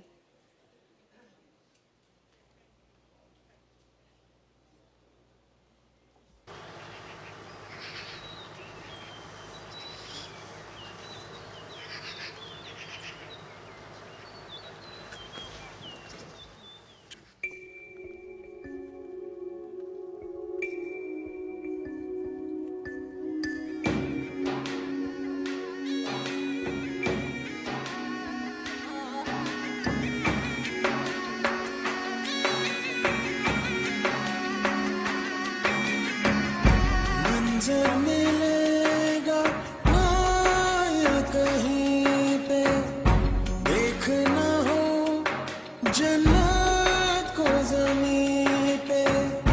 आ जाओ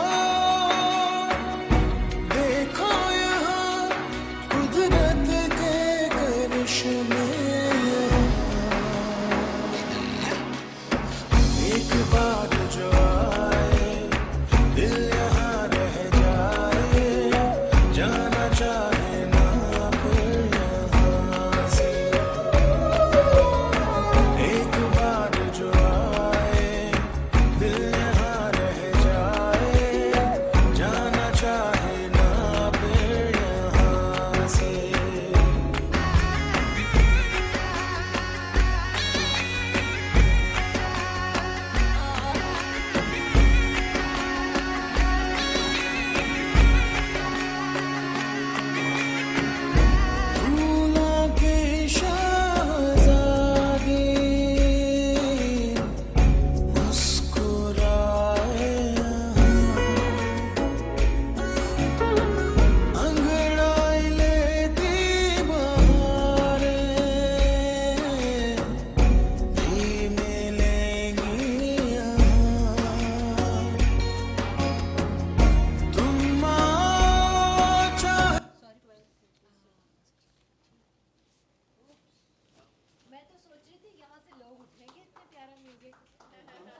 ये clip तो ख़त्म हुआ, इस पे तो तालियां होनी चाहिए। 2 मिनट की बातचीत और 2 मिनट का विजुअल, ये अच्छा नैरेटिव स्टोरी टेलिंग हुई ना, है ना? गुड। तो मेरे ख्याल है वो जो हमने बात की कि हर स्टोरी जो है वो कई डायमेंशनल होनी चाहिए, तो मेरे ख्याल है इसके साथ डांस बड़ा ज़रूरी है। 2 मिनट का डांस भी होना चाहिए। हाँ हाँ, अच्छा जी, ठीक है, हो सकता है। लो जी, म्यूज़िक लगा दो। अली, बड़ी डिमांड है। वो शान आपको बता रहा है। आइए ना आप लोग, आइए जी, अब ऐसे नहीं छूटेंगे।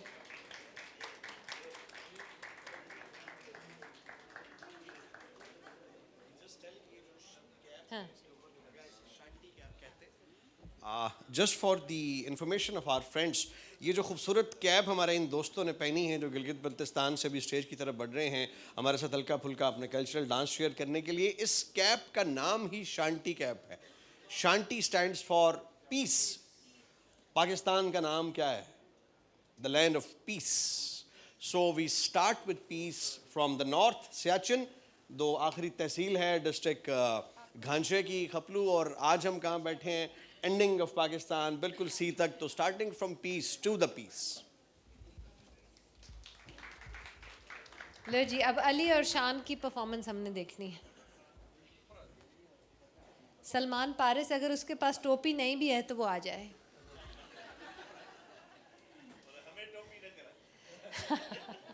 मैं अपनी नहीं ना लाई साथ, मुझे ये अफसोस है। अच्छा सलमान, नहीं तो आप आके थोड़ा सा सुना दो तो साथ ये गा दो। चल गया चलिए, आजा आजा।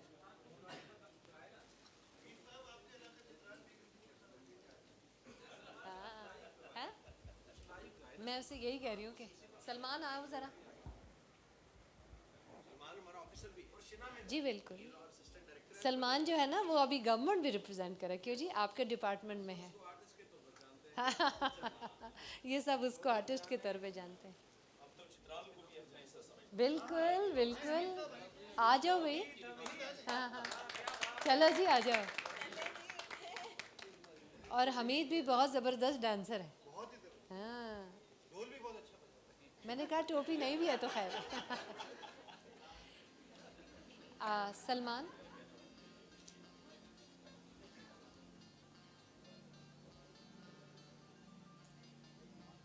चलो इनके लिए वैसे ताली बजा दो जब तक म्यूजिक आता है।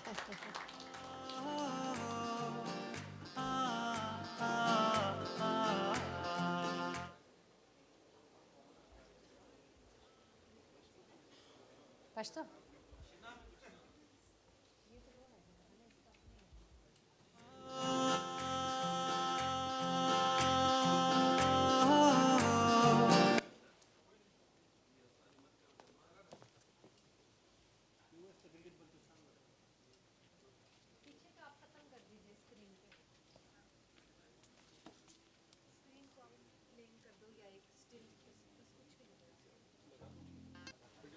वीडियो विदाउट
मैं क्यों न तुम्ही से प्यार करूं, इस मट्टी को गुलजार करूं। मैं क्यों न तुम्ही से प्यार करूं, इस मट्टी को गुलजार करूं। ही पहचान वतन, ए जान वतन, जानान वतन, ए गिलगित बल्तिस्तान वतन।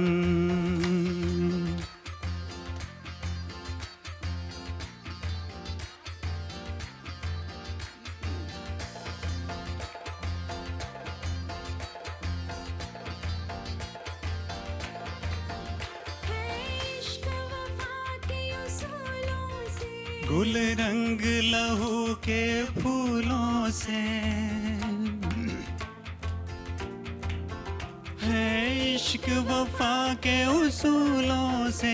गुल रंग लहू के फूलों से, रंगीन तेरा गुलदान वतन। जान वतन, जान वतन, ए गिलगित बल्तिस्तान वतन।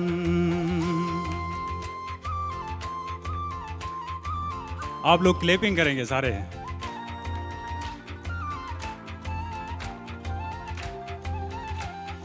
ताज की सूरत सर पर हो, तुम इस माथे का झूमर हो।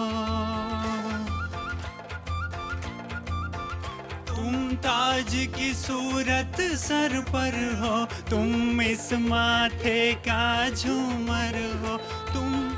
तुम पाकिस्तान का मान वतन, ए जान वतन, जानान वतन, ए गिलगित बल्तिस्तान वतन। ए गिलगित बल्तिस्तान वतन।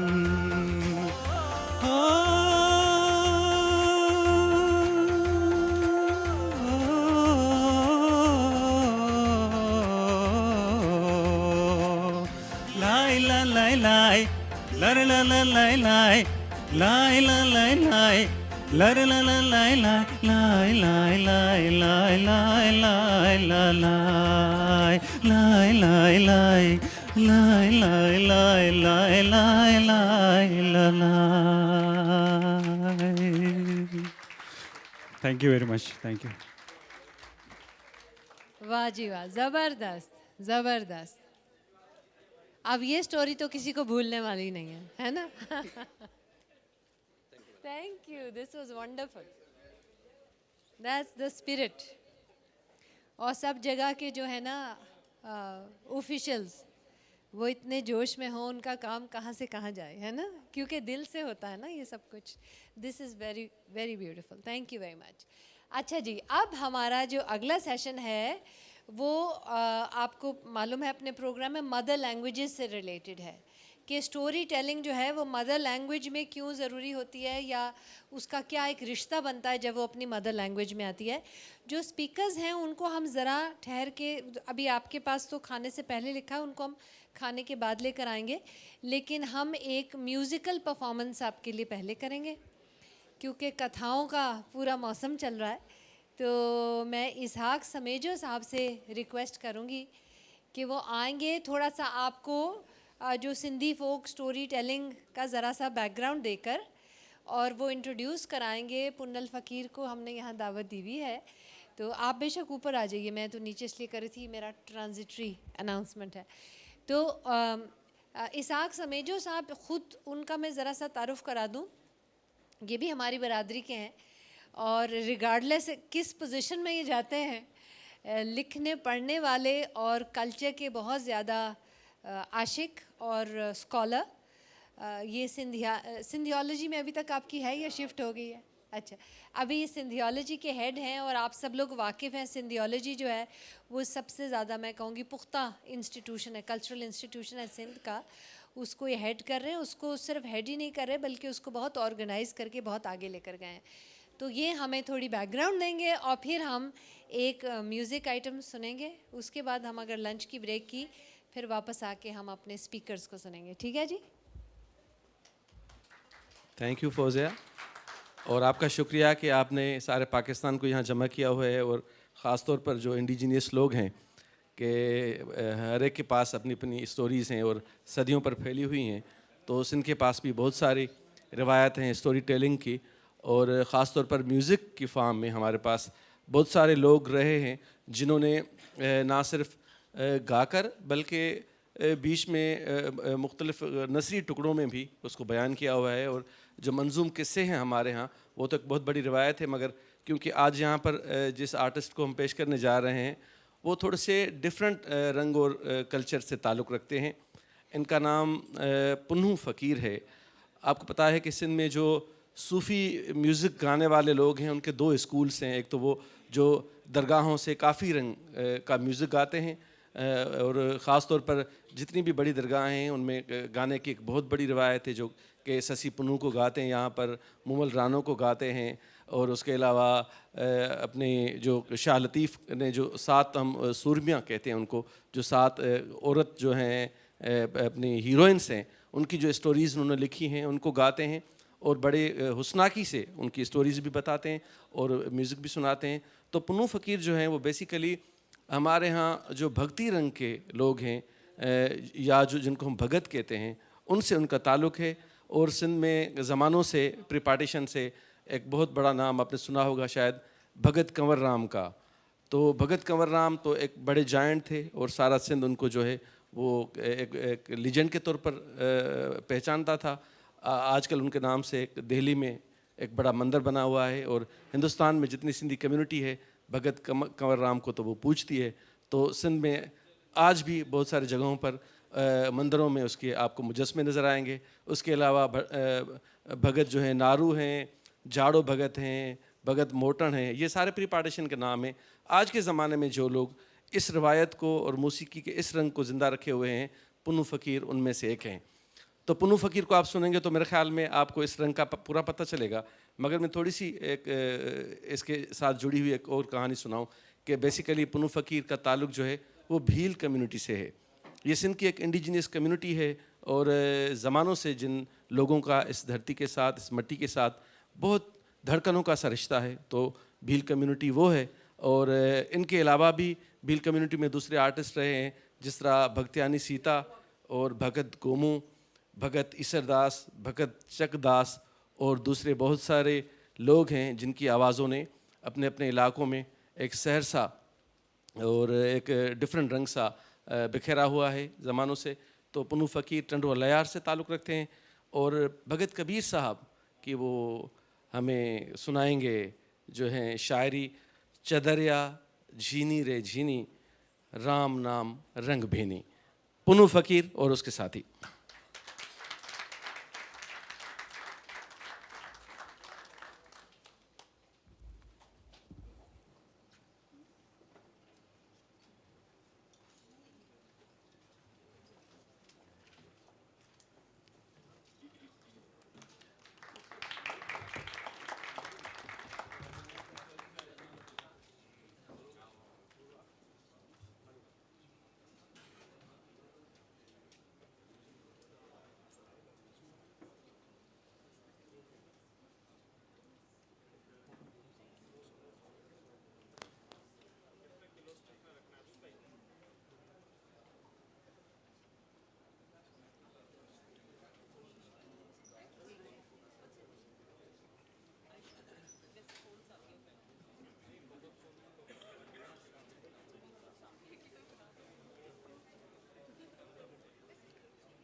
हेलो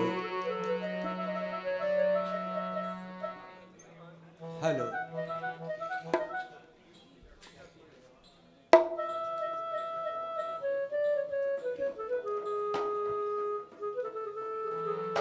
ये तो आज मैं आपको कबीर भगत का एक भजन सुना रहा हूँ। इस भजन और शायरी में कबीर साहब ने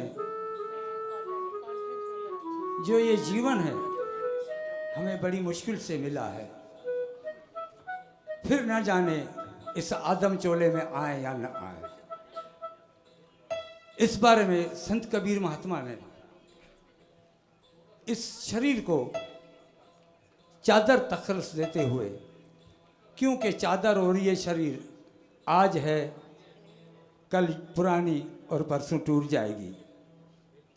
ये जीवन अपना भी ऐसे है जैसे चादरिया पुरानी होके फट जाती है। इसके बारे में संत कबीर महात्मा ने फरमाया है, ए बंदा इस चादरिया को संभाल, इस चादरिया को मेली मत होने दे, यानी के गुनाहों से बच। इस चादरिया को संभाल के रख, क्योंकि फिर मिले ना मिले। संत कबीर महात्मा ने इस चादर के बारे में बोला।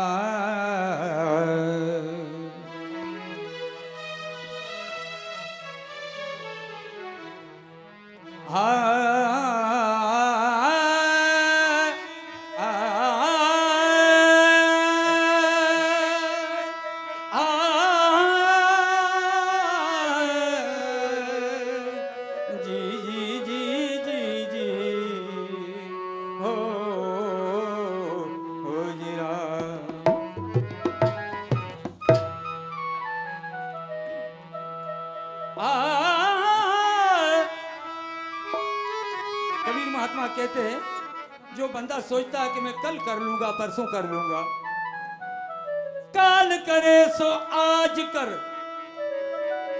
काल करे सो आज कर, और आज करे सो अब। काल करे सो आज कर, आज करे सो अब। ये अवसर तेरा बीत जाएगा, बंदा फिर करेगा कब।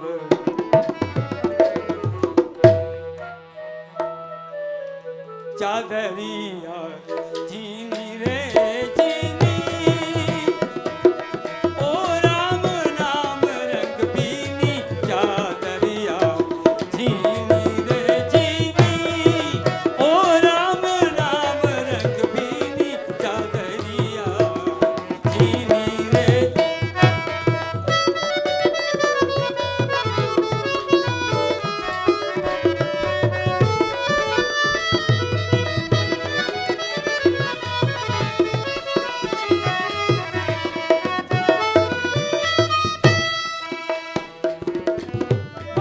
के बारे में संत कबीर महात्मा ने एक ज्ञान ढूंढा है। अष्ट कवल का चरखा बनाया, 5 तत्व की पूनी। चादरिया 5 तत्व की पूनी।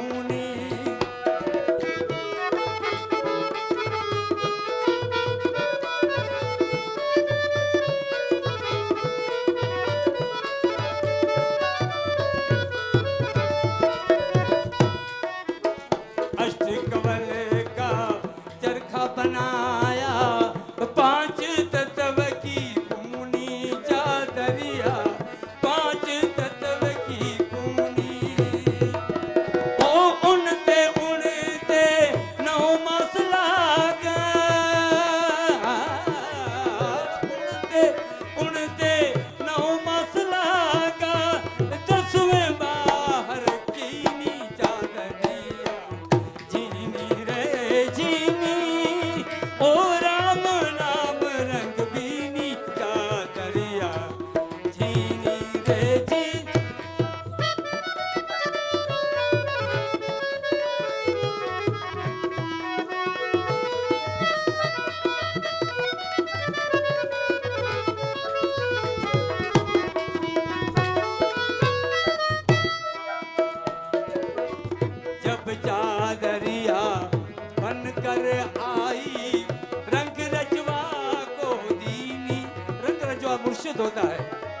होता है।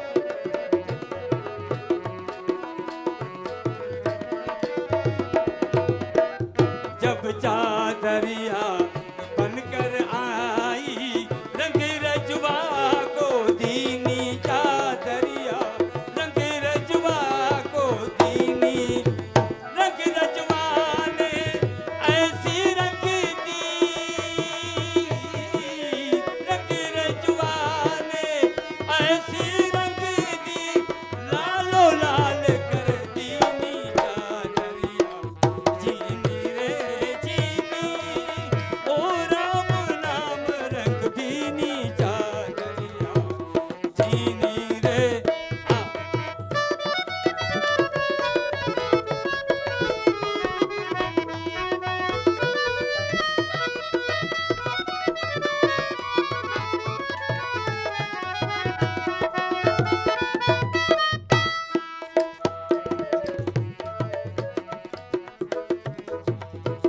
संत कबीर महात्मा कहते हैं कि इस चादर को जिन्होंने संभाला उनका नाम अमर, यानी कि अगर सोचा जाए तो एक लतीफ साईं का बैत है,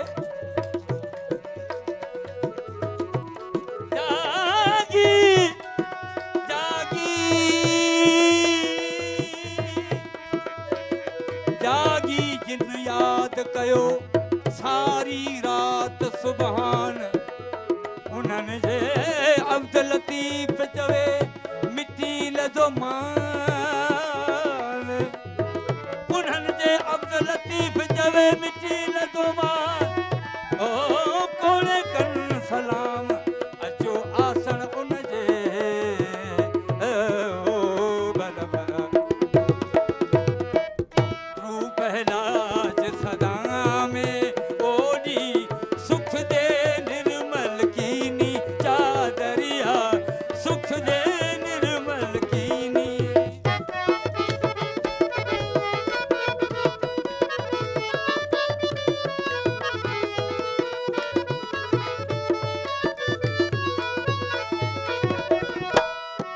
ओ ध्रुव पहलाज सदा में ओडी सुख दे निर्मल कीनी चादरिया सुख दे निर्मल कीनी ओ संत कबीर ने ऐसी ओढ़ी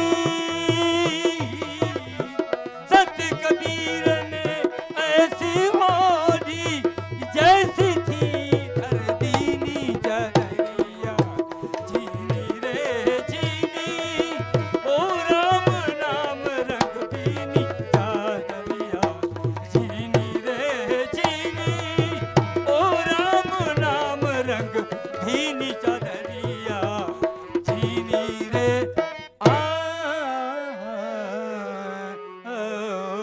जी राम।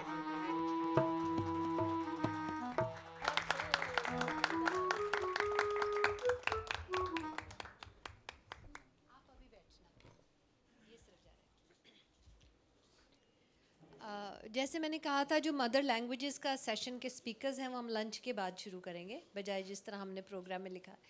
तो थोड़ा सा अगर 2-3 मिनट और लेकर क्योंकि बुशरा भी हमारे पास हैं, अगर आप कहें तो वो मुझे कह रही थी कि इन्हीं साजिंदों के साथ मैं एक छोटी सी चीज़ और सुना सकती हूँ, अगर आप सुनना चाहें।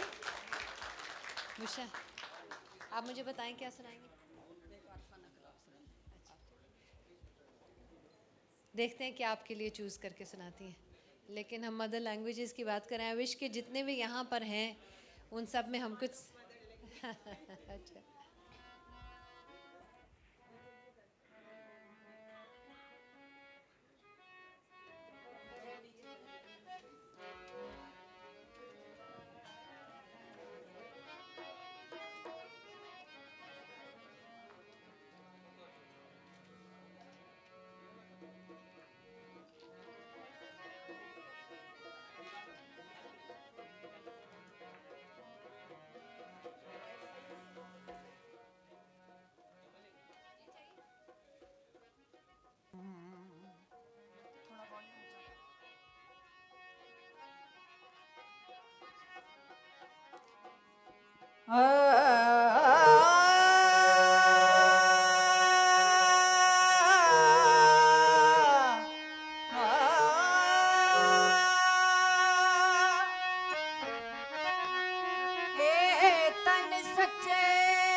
विचे मसीता विचे मुसल्ले ते विचे ही सजदे सारा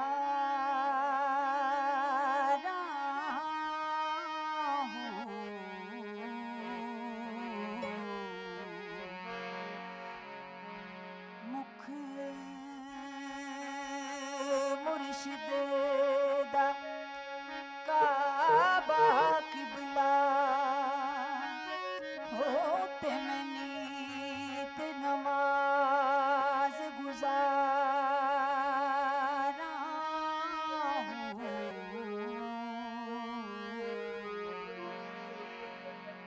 सुल्तान बाहो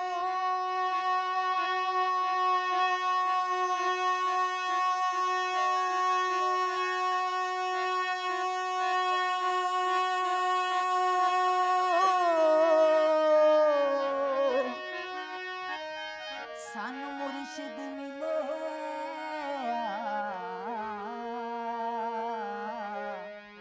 ते आपे ही लैसी सारा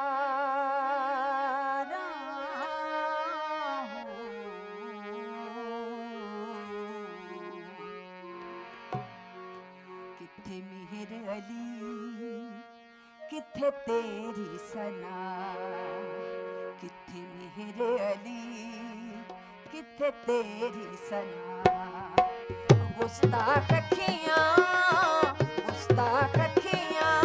किथे जाड़ियां किथे मिहिर अली किथे तेरी सना किथे मिहिर अली किथे तेरी सना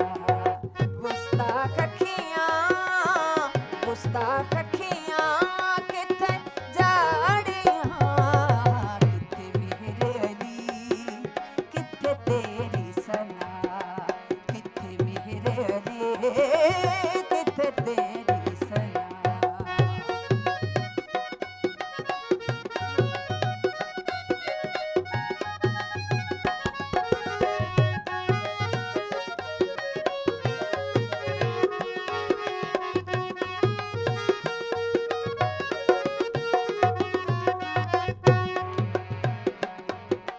मुख चन्न बदर शासाने मुख चन्न बदर शासाने मथे चमक लाट नूरानी मथे चमक लाट नूरानी काली जुल्फ ते अख मस्तानी काली जुल्फ ते अख मस्तानी चिट्टे दंद मोती द्या हैन लड़ियां किथे मिहिर अली किथे तेरी सना किथे मिहिर अली किथे तेरी सना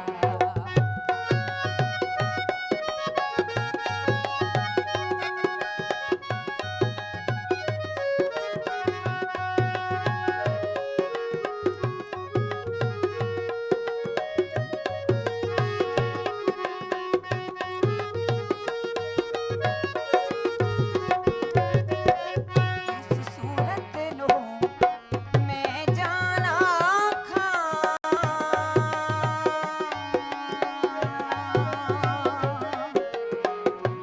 जाना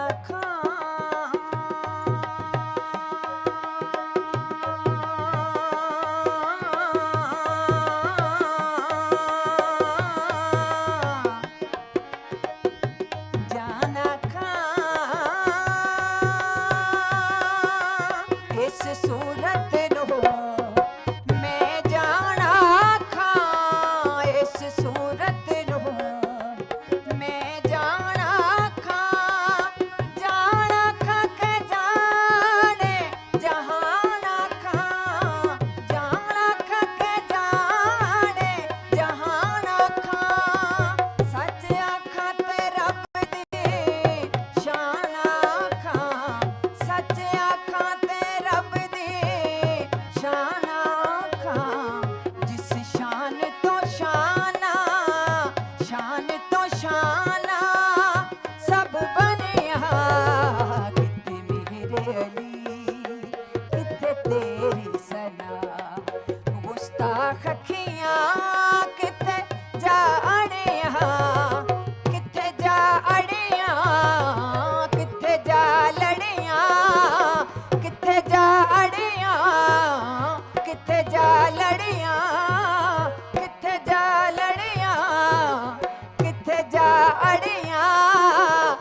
किथे जा लड़िया किथे जाड़िया किथे जा लड़िया किथे जाड़िया उस सोने नाल जाके जाड़िया किथे मेरे अली किथे तेरी सना किथे मेरे अली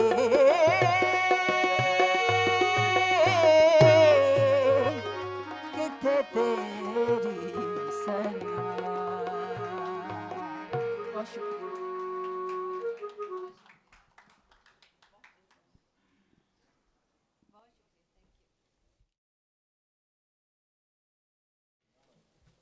कुछ रूह ताज़ा हो गई। दो ज़बरदस्त किस्म के कलाम हमने सुने। अभी हम लंच ब्रेक लेंगे और लंच ब्रेक में भी आपको असाइनमेंट दे दूँ ना। लंच ब्रेक में आपका असाइनमेंट ये है कि आप सुबह नाश्ते में भी कुछ लोगों से मिले होंगे, कम से कम 2 ऐसे लोगों से आपने ज़रूर मिलना है जिनको आप पहले नहीं जानते हो। ठीक है, ये आपका असाइनमेंट है और इस पे आपको मैं ग्रेड करूँगी। अच्छा, जो हमारा लंच ब्रेक है उसके फ़ौरन बाद जो आपके प्रोग्राम्स में लैंग्वेजेस का सेशन था ना, उसमें नूरुल हुदा शाह होंगी और नियाज़ नदीम, और फिर उसके बाद हम म्यूज़िक वाले सेशन में दोबारा। ये तो थोड़ा सा हमने आपको ज़रा सा मज़ा दिया है ना, उसके बाद हम फुल सेशन में जाएंगे। Thank you. I see you after about 45 to 50 minutes. ठीक है, और वहीं पर है जहाँ पे सुबह ब्रेकफास्ट था, सी फ्रंट के ऊपर जो है आपका। और अवैस तौहीद ने अभी हमें ज्वाइन किया है। मैं चाहूँगी लंच ब्रेक में आप उनसे भी मुलाकात करें। बहुत मेरे वो फेवरेट होस्ट हैं, जर्नलिस्ट तो वो थे ही थे, अब मेरे फेवरेट होस्ट हैं। इस तरह के अच्छे अच्छे लोग आते रहेंगे। शायद मुजाहिद बरेलवी साहब भी लंच पे हमें ज्वाइन करें, विल सी।